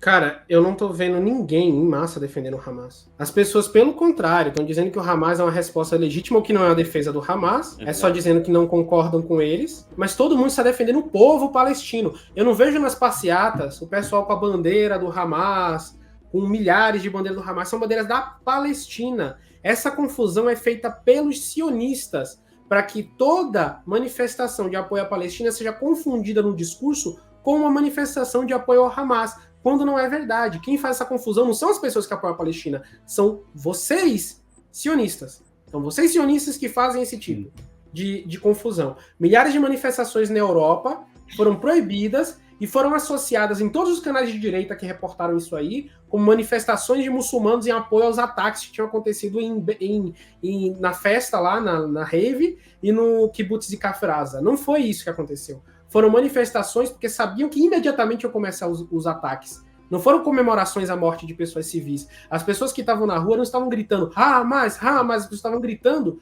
pelas vítimas palestinas que iam começar a acontecer, que já estavam começando a morrer logo de início, entendeu? Então, assim, honestidade, cara. Você fala, as pessoas confundem Palestina com Hamas. Não, quem faz essa confusão são os sionistas. Dentro da própria Palestina tem muita política contra o Hamas, na Cisjordânia mais ainda, então não tem essa confusão. Quem faz essa confusão é o discurso sionista. Transformou-se Palestina em Hamas. Tanto é, quando você fala contra qualquer ação do governo israelense contra os palestinos, eles vêm, você não vai condenar o Hamas? Porque aí você fala, mas eu não tenho nada a ver com o Hamas, eu tô defendendo a Palestina. Eles que fazem essa confusão, não são as pessoas. É um método, assim, bem refinado, né, de desumanização, entendeu?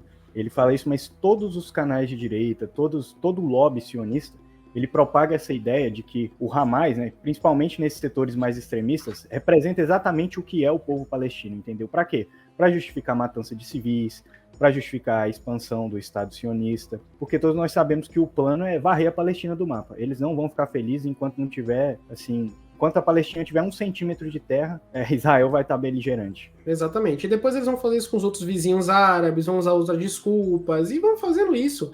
Israel tem uma fome insaciável por terra, que, assim, é incrível. Eles saem pegando tudo mesmo. E, assim, mantendo a população que conquista sobre um punho de ferro muito pesado, porque é um Estado colonialista, entendeu? Inclusive, eles não fazem que nem o Império Mongol, que fazia sua chacina, fazia seu massacre lá na conquista, e depois dava direito para todo mundo.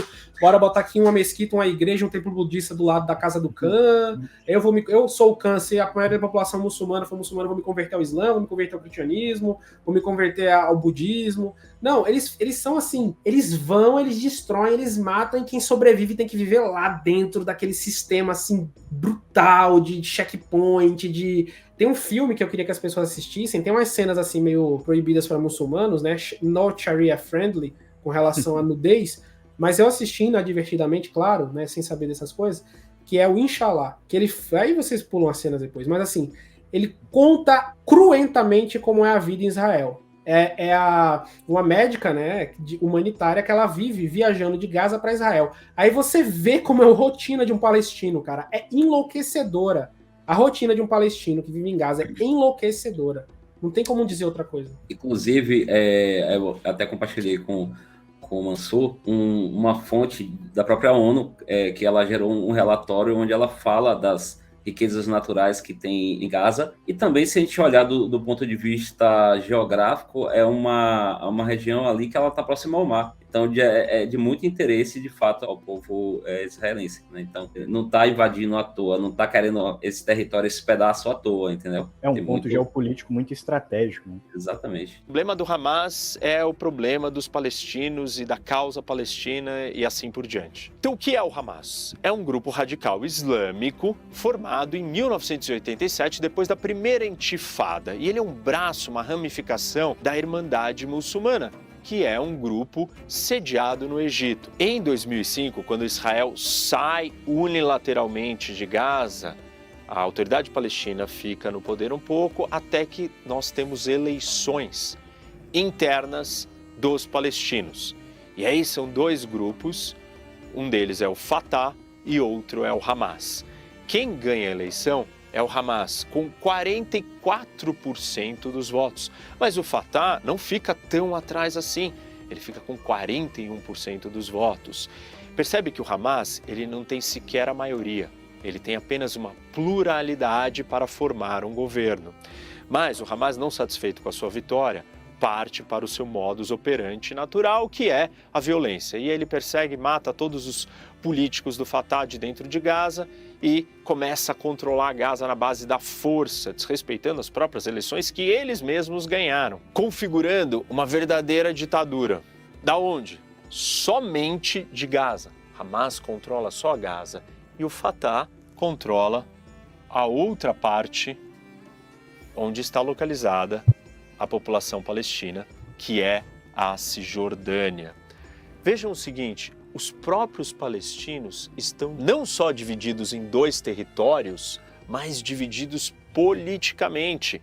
Fatah administra 3 milhões de pessoas, 3 milhões de palestinos na Cisjordânia, e o Hamas, 2 milhões de pessoas, 2 milhões de palestinos aqui em Gaza. Rapidamente para explicar o que é o...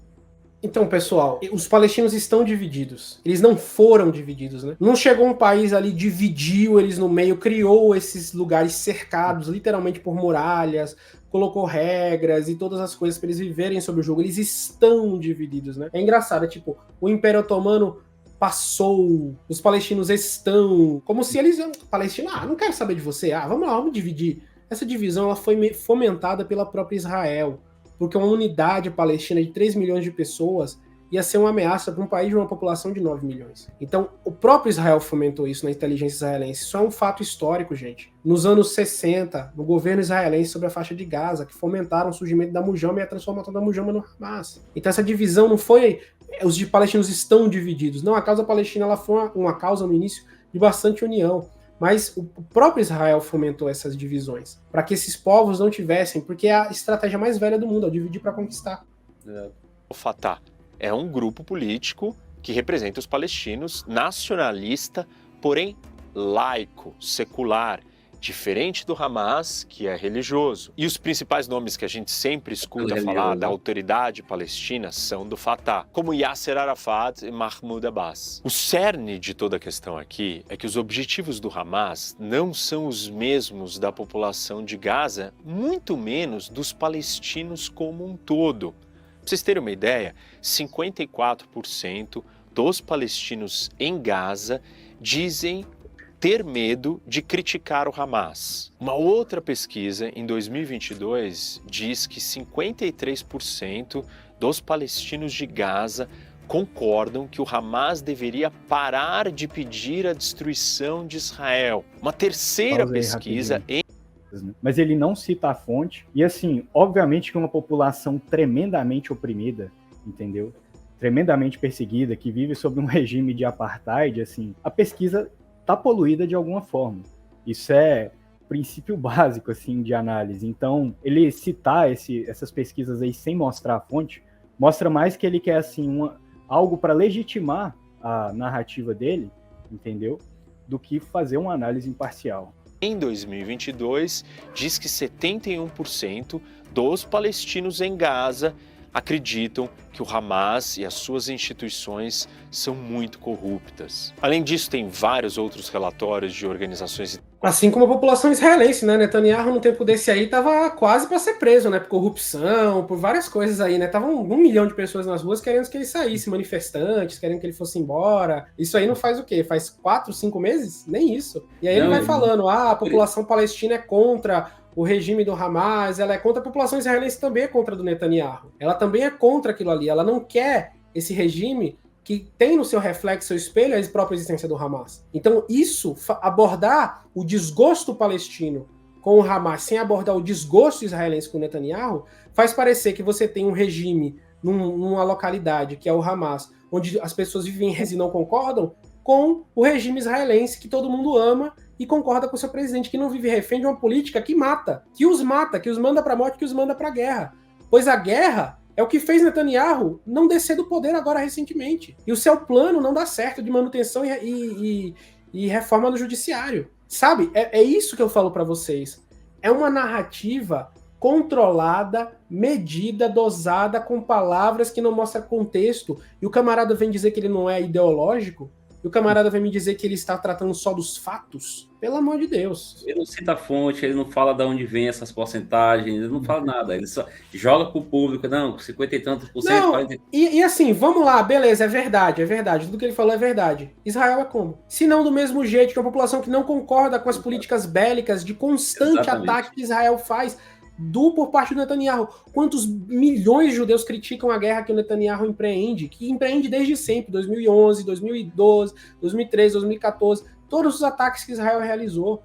São muitas pessoas que falam, tanto judeus dentro de Israel e fora de Israel. E aí o cara não menciona isso. É como se todo mundo lá em Israel estivesse dançando kumbaya com o Netanyahu e maravilhadamente felizes. E não denunciassem ele por ser um político extremista de um partido extremista de direita, que é o Likud, que fala que os palestinos são animais a serem exterminados, que fala absurdos, né, sobre o povo palestino. Ele não fala isso. Ele está desumanizando, inclusive o próprio professor Roque aí na fala dele, ele dá esse ar de enxergar o povo palestino como bicho, entendeu? Como bárbaro. Então, como bárbaro, como desumano mesmo. E aí, em outros momentos, ele vai falar, não, veja lá, o povo palestino não é isso aqui, não. Você tem que separar o joio do trigo, né? Eles fica nesse jogo. É porque, assim, pro pessoal entender, o partido do Netanyahu, ele tá várias décadas no poder e ele só se manteve no poder porque ele passou uma série de reformas institucionais dentro do Estado de Israel. É importante a gente frisar que o povo de Israel não quer o partido de Benjamin Netanyahu. Entendeu? A última eleição, inclusive, foi acirradíssima. Então ele depende de todo esse aparato de Estado policial, de guerras, etc., para fomentar, assim, que o partido dele é a solução. Que o partido dele sobrevive dessa ideologia. Eu tenho vídeos da denominação Hassidica Naturei Karta e da Satmar com crianças judias religiosas olhando para os guardas lá em Israel, né, para toda a repressão e chamando de Hitler. Você viu? Exatamente. Então, assim, ele fala de uma máquina de guerra que é mantida por um discurso de ódio, que é mantida por um discurso de destruição. O que é o exército israelense e o que é Netanyahu, se não isso? E não é minha opinião, é a opinião dos milhares de israelenses que são contra. É a opinião de milhares de israelenses que veem exatamente Netanyahu o espelho do Hamas, entendeu? O espelho israelense do Hamas. Internacionais que investigam abusos de direitos humanos, como o Human Rights Watch, que diz que o Hamas abusa da sua população, e a gente não tem... Opa, mas o Human Rights Watch fala do apartheid. Denuncia Exatamente. o primeiro ponto que você falou que não acontece, né? Exatamente. O Human Rights Watch fala horrores de Israel.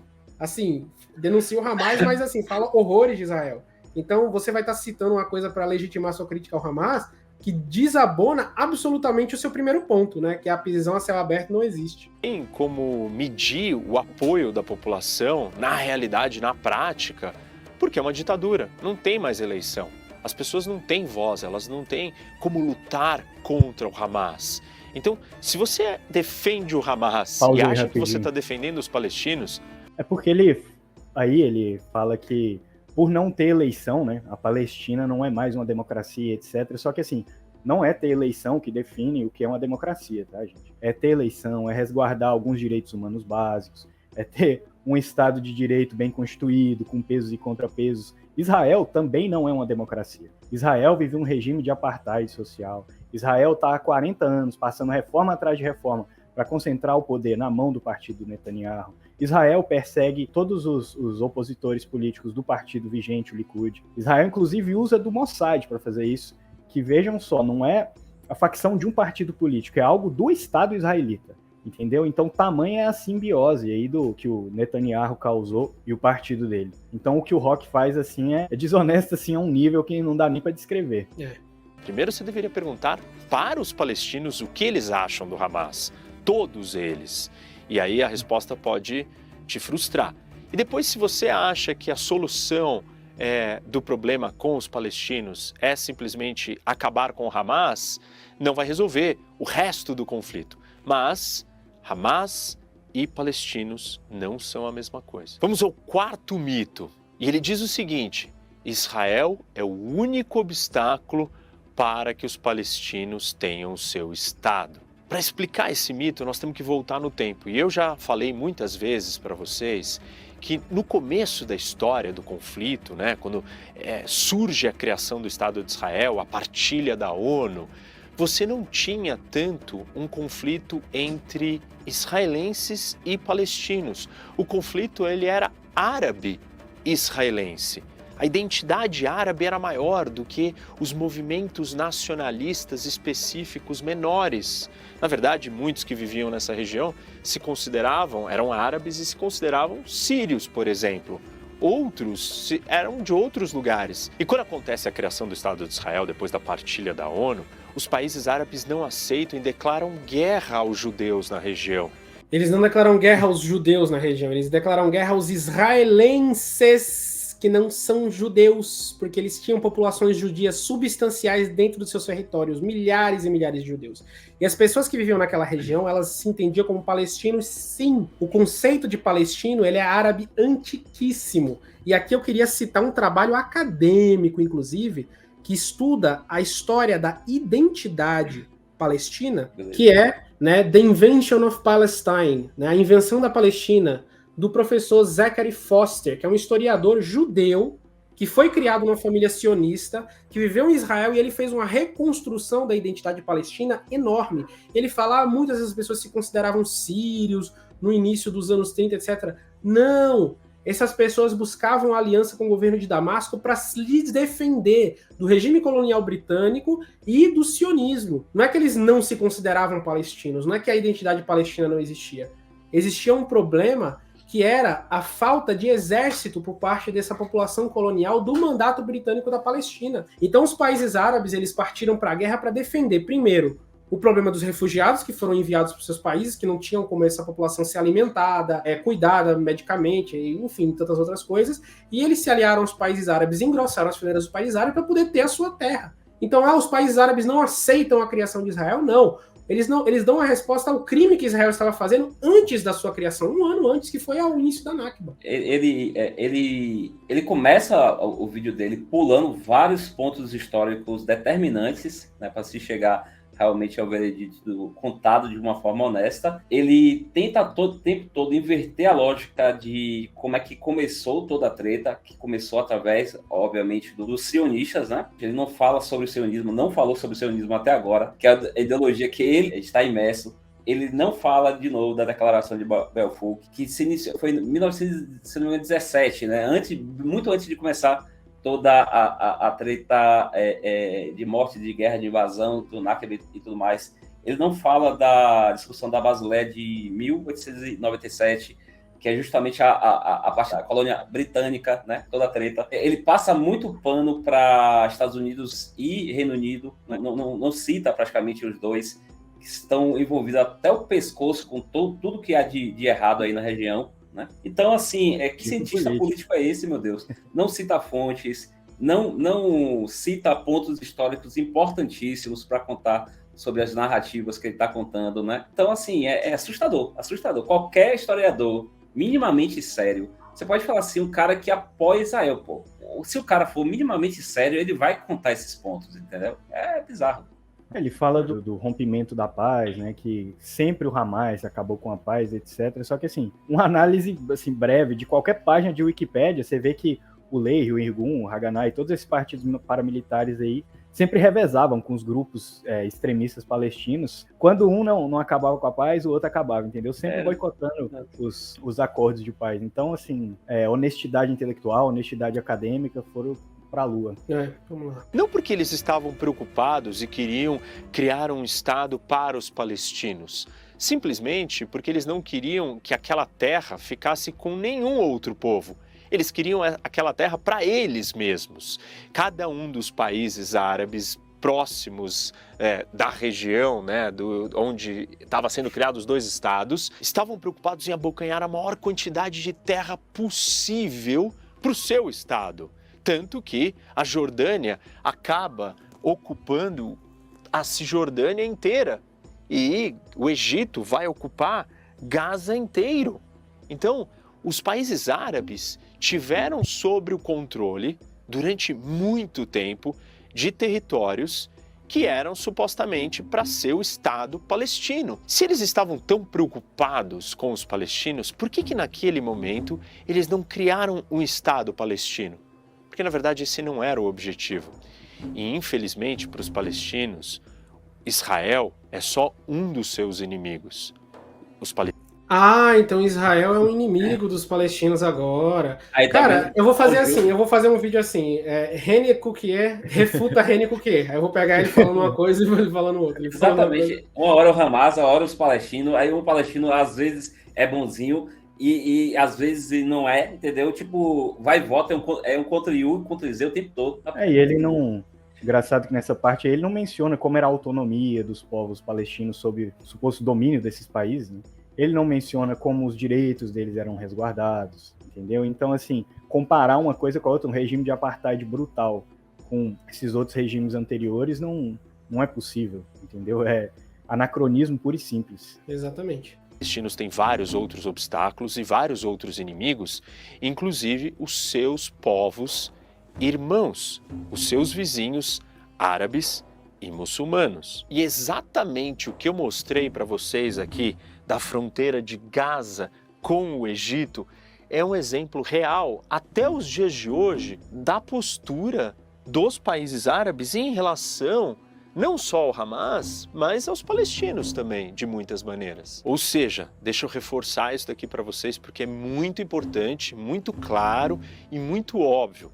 Os próprios países árabes, Egito, Jordânia, quando estiveram com o controle dessa terra, né, desses territórios aqui, que são o que seria o suposto Estado palestino, eles não deram esse território para os palestinos, eles não criaram o Estado palestino. Eles foram embora, fizeram factualmente isso, e o que aconteceu depois? Israel tomou. Rene, eu sei que você não vai ver esse vídeo, mas eu te explicar uma coisa. Os Estados Árabes forneceram os exércitos para defender os palestinos, para defender o povo que vivia ali. E eles não criaram um Estado. Beleza, eles ficaram lá para sempre? Não, eles abandonaram e foram embora. O que aconteceu depois? Israel tomou. Então é por isso que eles foram lá, para defender o povo, não foi para tomar aquele território para eles. Eles saíram de lá. Eles foram defender contra o ultraje do que foi a Nakba. Mas eles criaram regiões administrativas ali, óbvio, porque eles iam deixar o povo sem exército. Qual exército que o pessoal tinha? O Arafat? O Arafat com meia dúzia de gato pingado contra um exército que era ajudado pela União Soviética, através da Iugoslávia, que era ajudado pelos Estados Unidos, que era ajudado por vários países do mundo. Eles iam deixar os palestinos lá. É óbvio que eles não vão criar um Estado, porque aquele momento era um momento de guerra. Eles iam negociar com quem a criação de um Estado, senão eles iam recuar as tropas, iam voltar e ia deixar para os israelenses terminarem de fazer o serviço da Nakba. Foi por isso que teve a manutenção dos exércitos ali. Não, eles fizeram ali porque eles são inimigos do povo palestino, inimigos da causa palestina. E é aquela coisa, você não tem a visão desses povos como pessoas com interesses próprios. É sempre essa visão, olha, eles são árabes, por que eles não se misturaram com os árabes? Porque árabe é massinha de modelar, você bota uma junto da outra, fica cinza. É basicamente essa análise geopolítica do cara, sabe? O pessoal fica aplaudindo, eu vi lá 100 e poucos mil curtidas num negócio desse. Daqui a pouco ele vai fazer um vídeo sobre a África aí, falando que um sudanês, um cara da África do Sul, do Egito, são tudo a mesma coisa, né? Por que os africanos venderam os africanos? Hein, Ali? Por que os africanos venderam os africanos? Por que os índios combatiam os índios? Por que eles não defendem? Os africanos não se juntaram para defender a África, o país África, a República da África antes de 1500? Eles não fizeram nada disso. E assim, isso daqui, se você deixasse livre, os estados árabes iam brigar entre eles para ocupar e controlar esse território. Hoje não mais. E eles também não acreditam mais que Israel seja o problema. Tanto não acreditam que cada vez mais países árabes estão assinando acordos de paz e normalização com Israel.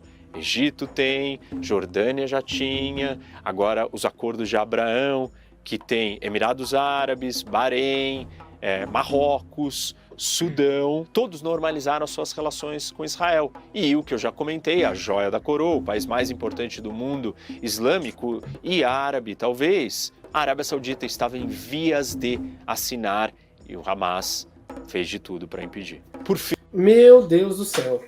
É assim, todos os países muçulmanos, eles são governados por princípios de religiosidade máxima. E o que a Arábia Saudita fizer, eles fazem. Por quê? A Meca e Medina fica na Arábia Saudita. Cara, para com isso, cara. Para com isso, porque você não entende a geopolítica dos países muçulmanos.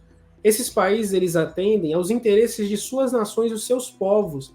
Eles não ficam esperando seguir a Arábia Saudita. Os Emirados Árabes Unidos, inclusive, têm mais poder geopolítico hoje do que a própria Arábia Saudita. Mesmo Mecca e Medina estando na Arábia Saudita. Mecca e Medina, em termos geopolíticos, deixa eu só falar uma coisa, na história do mundo islâmico é nada, porque era um local turístico. É simplesmente isso. A capital do mundo islâmico nunca foi Mecca e Medina, a não ser no período da vida do próprio profeta. Quando o Califado Omíyada é fundado, a capital vai direto para Damasco. Mecca e Medina é um lugar sagrado, a galera vai lá peregrinar, mas não tem importância política, a não ser uma sentimental de fé e religiosa para os muçulmanos. A geopolítica desses países ela é determinada pelas suas próprias questões internas e os interesses de desenvolvimento, de poder bélico, que cada uma dessas nações tem, que são independentes. Todos os países árabes estavam fazendo aliança com Israel, mas aí vem o Hamas lá e acaba com tudo. Claro, porque esses países são independentes. O Hamas é independente, entendeu? É por isso que essas coisas acontecem. E quem deu o sinal verde para o ataque do Hamas foi o próprio Netanyahu, quando ele foi para a ONU, como eu já repeti 3 vezes durante esse react, dizer que ele ia anexar os dois, mostrar um mapa do país dele onde Palestina não existe. Imagina, por exemplo, a França ir para a ONU e mostrar um mapa da Europa, onde a Espanha não existe mais e faz parte da França. O que ela está dizendo? Que ela vai anexar. Basicamente isso. Ah, o Hamas acabou com o meu plano de anexação, hein, ô? Hamas, na próxima vez eu te pego. É basicamente isso que ele tá falando, cara. Que análise infantil. E aqui, aqui tem um ponto bastante importante. Muitas pessoas vão pegar e falar assim, vocês são contra, então, a autodeterminação dos povos? Não somos contra. Somos contra esse modus operandi aí, que é invadir, matar, afastar, tirar das suas casas, entendeu? Marginalizar, né? Prender, criar um estado de apartheid, massacrar. Isso que a gente é contra, pô, entendeu? Exatamente. Venha de onde vier. Ninguém aqui tá fazendo palma pro Hamas. O que a gente foi explicar o contexto político no qual o Hamas está inserido, como ele começou e como ele continuou, coisa que ele não fez. É assim, um povo que mina o direito de autodeterminação de outros povos, entendeu? É básico na geopolítica que os direitos dele caem vertiginosamente de existir, né? A história já provou várias vezes. Então, assim, não tem como você defender um estado policial que cria um estado de apartheid, que está constantemente se expandindo para cima de seus vizinhos, entendeu? Que está mostrando na ONU que vai se expandir, antes de se expandir como provocação, defender o estado de autodeterminação, ou o direito de autodeterminação de um estado desse. E o quinto mito: muitos dizem que Israel não quer a paz. Para explicar isso, nós temos que voltar no tempo desde as primeiras propostas de criação de 2 estados, 2 espaços separados para que esses 2 povos convivessem em paz nessa mesma região. Um estado para o povo judeu e um estado para os árabes, muçulmanos, palestinos que viviam ali. A primeira vez que essa solução foi ventilada foi em 1937, com a Comissão Peel, liderada pelos ingleses que... E o Acordo de Balfour, mano? E o Acordo de Balfour! E o Lord Balfour, a Declaração de Balfour, e o Sykes-Picot, e o Sharif Hussein de Meca, e o Reino Árabe Unificado, e as 3 propostas conflitantes que foram feitas pelo Comissariado Britânico. E a Revolta Árabe, que foi justamente para ir contra a Revolta Árabe, entendeu? Exatamente. Ele dá um salto. Fala, mano. Cara, nossa, meu amor de Deus. Assim mas ele agora vai explicar. O porquê as tentativas de paz não deram certo. Vamos lá. Controlavam a região. E aí eles propuseram 2 estados, sendo 80% do território para os palestinos, árabes palestinos, e 20% para os judeus, para um estado de Israel. Os judeus aceitaram, os árabes não aceitaram. A segunda vez que uma iniciativa surgiu para criar 2 estados foi com a ONU, em 47 e 48. A ONU demarcou todo o território, viu onde viviam a maioria da população.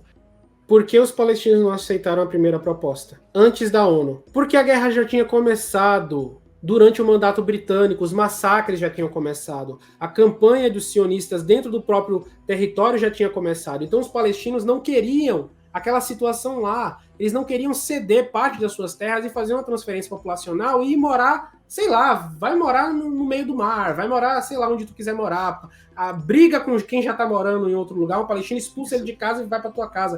É isso, é esse caos de assentamento que os palestinos rejeitaram. Porque os sionistas já tinham começado a migrar, na época do próprio mandato britânico, no Acordo de Peel e começado a violência. E os palestinos só queriam que aquilo ali acabasse. Eles não queriam ceder nenhuma parte do território porque eles queriam que isso acabasse. É só isso. Todo o receio do povo árabe daquela época se concretizou. Isso que é mais bizarro, entendeu? Sim, concretizou. Exato, e eles vivem hoje como eles lutaram tanto para que não vivessem. De cada um dos lados e desenhou as fronteiras criando 2 estados. Os judeus aceitaram a partilha, aceitaram a divisão e os palestinos e os países árabes não aceitaram, declarando guerra e atacando Israel, até que, depois do resultado dessa guerra, a Jordânia conquista e ocupa a Cisjordânia. A terceira vez. O que aconteceu antes deles não aceitarem a criação do Estado de Israel? Deixa eu pegar um livro aqui. Tá aqui o livro, ó. A limpeza étnica da Palestina, para você estudar a cronologia dos eventos. Para você ver por que os árabes tinham rejeitado a criação do Estado de Israel. Porque eles já tinham começado um processo de limpeza árabe no território. Uma ideologia racista contra os árabes. E eles queriam continuar, e tanto é que continuaram, até que pegaram o Sinai do Egito. E eles não iam parar, eles queriam atacar o Cairo. Eles só foram parados que a União Soviética foi e falou que se eles fizessem isso, eles iam intervir diretamente. Mas tá aqui, ó. Foi isso aí. Pode continuar, pode falar. Inclusive, Mansur, esse livro aí, ele não tá mais vendendo na Amazon, não. Tipo, eles não deram explicação, mas tiraram de circulação. Nossa! Nossa. Tanto internacional quanto em português. Que medo. Engraçado é que ele cita tudo isso, mas ele não cita o reino de terror, né, que os grupos paramilitares sionistas instauraram na Palestina logo após eles colocarem pé no território, né? Foi por isso também esse um grande motivador, assim, deles não aceitarem os acordos, entendeu? Só que, como a gente já viu aqui ao longo de toda a análise dele, né, é só um lado, uma narrativa, assim, com um lustre de que está sendo imparcial. Exatamente, vamos lá. A vez que uma proposta surgiu foi após a Guerra dos 6 Dias em 1967. Israel conquistou o resultado da guerra, da sua vitória na guerra, conquistou a Cisjordânia e a faixa de Gaza. Mas, em busca de uma paz, Israel ofereceu devolver os territórios para a criação do Estado palestino. E aí veio a resposta da Liga Árabe, o famoso comunicado dos 3 nãos. Não para a paz com Israel, não para o reconhecimento de Israel e não para negociações com Israel. A quarta vez acontece mais para frente no ano 2000, quando o primeiro-ministro de Israel, Ehud Barak, junto com o líder dos palestinos, Yasser Arafat, e o presidente americano Bill Clinton, na reunião de Camp David, nos Estados Unidos, ficam 14 dias negociando e chegam a uma proposta para a criação de 2 estados, e o primeiro-ministro de Israel oferece toda a faixa de Gaza, 94% da Cisjordânia e ainda Jerusalém, metade de Jerusalém, como a capital do novo Estado palestino. E Arafat não só recusa, como inicia a segunda intifada atacando Israel. Em 2008, nós... E aí, para falar em Camp David, eu queria citar aqui, né, o Shlomo Ben-Ami, o ex-ministro israelita, né, das relações exteriores, que ele falou uma frase bem interessante sobre Camp David. Camp David não foi uma oportunidade perdida pelos palestinos. E se eu fosse palestino, também teria rejeitado Camp David. Agora me fala, Ali, por que os palestinos rejeitaram Camp David? Porque além de dar assim, só uma fatia do território histórico palestino para os palestinos, Camp David dava a Israel o direito de instaurar assim, todo um estado policial na Palestina, entendeu? Com radares, vigias, escutas, polícia entrando no território. A Palestina ia ter que ceder todo o espaço aéreo para Israel. Então, assim, a Palestina ia ter o nome, né, de ser soberano, mas na verdade ia ser só uma colônia de Israel. Exatamente. Então tá explicado, Henrique, por que os palestinos rejeitaram Camp David? Porque as propostas de paz israelense eram sempre um Kinder Ovo, vinha um brinquedo dentro. Eram todas propostas de paz ridículas, com acordos ridículos. E até os próprios políticos israelenses, depois eles zombavam e falavam, se eu fosse palestino, eu não tinha aceitado isso também. Porque é óbvio, Israel nunca quis a paz. Dão essas declarações.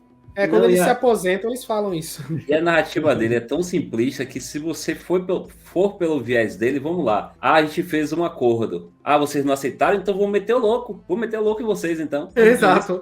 Porque Israel só queria paz. Que sentido faz isso? Basicamente é um bandido, né? Chega, bota a arma na sua cabeça, eu vou morar dentro da sua casa agora, vou comer da sua geladeira, vou dormir na sua cama. Você aceita? Você ainda vai poder dormir na sala. Aí você fala não, aí, então agora eu vou demolir te atacar. Casa. Porque você que não quis a paz, tá vendo? Eu te dei uma oportunidade de paz, você não quis. A nova oferta israelense, dessa vez o primeiro-ministro de Israel, coloca para o líder palestino Mahmoud Abbas um novo acordo de paz e é recusado novamente. Vale lembrar que entre esse período, em 2005, Israel se retira de Gaza, unilateralmente, retira todos os judeus que estavam vivendo ali naquele território. Colonos israelenses. Ou seja, está mais do que claro que Israel quer a paz e continua tentando a paz. São diferentes períodos da história, 5 vezes que... Quando Israel ataca, quando Israel oferece propostas de paz ridícula e quando as pessoas rejeitam, ela ataca de novo. São 5 vezes disso. Quando Israel faz o Mossad matar líderes, que querem condições de paz, assim, que nem fizeram historicamente aí com vários. Quando Israel sequestra palestinos, enfim. Ele não conta nada disso. Foram feitas para que os palestinos tivessem um Estado nos territórios desde o começo que são entendidos para serem os territórios de um Estado palestino. Os pequenos obstáculos que ainda existem, alguns não tão pequenos, outros maiores hoje em dia, eles podem ser superados se houver alguém com interesse real de negociar e alcançar a paz. Mas tem o Mahmoud Abbas, que nem você falou. Mahmoud Abbas quer. E o que é que vocês dão para ele? Vocês dão uma banana. Vocês dão a Cisjordânia toda controlada. Olha, que boa parte da população vive bebendo os lixos residuais de Israel, que não tem direito a nada, que o abastecimento de água é cortado. É isso que vocês dão para quem quer a paz. É isso que os israelenses dão para quem quer a paz. Eu vou dar uma resposta até mais categórica. Se Israel quiser acabar com essa guerra, acaba. Tipo assim, vamos fazer um questionamento simples. Por que os judeus precisam dessa terra?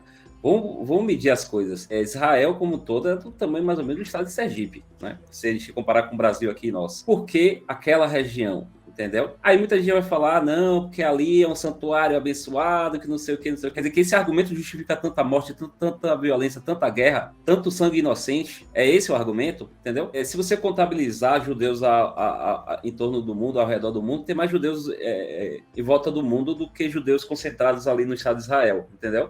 Aí voltando, né? Eu acho que já está perto do fim do vídeo, até agora não explicou o que é o movimento político ideológico sionista. Ele não mencionou sionismo. No vídeo inteiro, ele não mencionou o sionismo, exatamente. Que é a chave do negócio. Ele não mencionou. É porque, por algumas colocações dele, dá a entender que ele quer passar essa imagem de que sionismo é judaísmo, entendeu? Sim, ele nunca fala os israelenses, eles falam os judeus, contra os judeus, a guerra contra os judeus, como se, sei lá, o judeu de Nova York lá, do bairro Hared, e o judeu do Marrocos agora, que tá lá, mas no túmulo de Baba Salem, mesma coisa, igual. Olha, e o pessoal lá religioso, ortodoxo e ultra-ortodoxo, está com a bandeira de devolva a Israel para os palestinos. A gente não precisa disso, dessa terra, desse pedaço de terra, para sobreviver, para manter nossa tradição, a nossa cultura. A gente não precisa de nada disso. Ou em cima de um deserto, cara. Que esse povo tá brigando tanto assim? E outra coisa, se eles forem persistir nesse caminho que eles estão agora de limpeza étnica, eles vão arrumar um problema muito maior para eles no futuro, entendeu? Então isso aqui, toda essa narrativa aí que está sendo construída pelo sionista não faz sentido nenhum. Só puxa uma treta ainda maior. Porque a história vai julgar todo mundo, né? A história vai nos julgar todos. E aí daqui 20, daqui 30 anos, quando começarem a abrir a caixa preta e expor, quando os Estados Unidos não tiver mais com tanto poder geopolítico, entendeu? Para financiar e apoiar o lobby de Israel, aí você vai ver os crimes se expondo. Eu quero ver neguinho deletando vídeo, apagando as coisas. Opa, hora de mostrar que eu não apoiei nada disso. O ponto é que nenhuma organização terrorista vai querer isso. E muitos dos líderes palestinos, mesmo aqueles que não são terroristas, até agora não tiveram talvez a legitimidade, a coragem ou a vontade de levar isso adiante. Não podemos esquecer que isso daqui não envolve, às vezes, só os palestinos. Quando a gente fala da capital, por exemplo, Jerusalém, envolve todo o mundo islâmico e talvez eles não tenham nem como negociar pelos outros. Enfim, espero que vocês tenham entendido alguns desses mitos. Existem vários outros, eu não vou conseguir criar mais mitos, finalizar ou terminar de falar disso, mas esses são 5 importantes.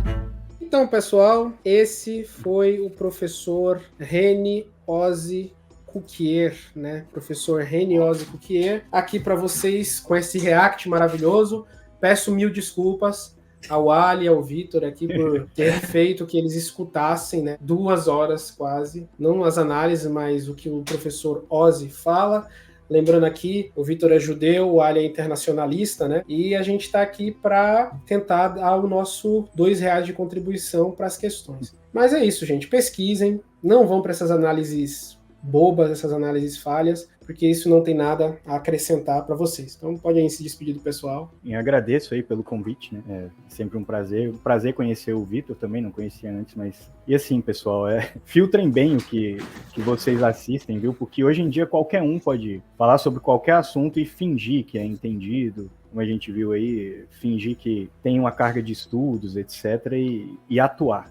Que foi isso que a gente viu aqui. Basicamente, o que a gente viu foi o assassinato da análise política para justificar o assassinato de civis palestinos. Então, assim, filtrem bastante, porque são tempos complicados. Eu agradeço também aqui a participação, inclusive entrei em contato com o Mansur justamente porque eu tenho aprendido bastante sobre o Islã, que eu não tinha tanto conhecimento, ainda não tenho, eu vou acompanhar mais ele aqui. Não conhecia o Ali também, foi um prazer, né? Foi um prazer participar dessa análise, apesar de extremamente cansativa, porque o cabra mente demais, o Rock, meu Deus, é tipo assim, é uma metralhadora de mentiras. Então, como a gente consegue discernir isso? Eu incentivo que todos vocês sempre 2 passos para trás e pesquisa, sabe? Pesquisa cada uma das coisas que ele está falando.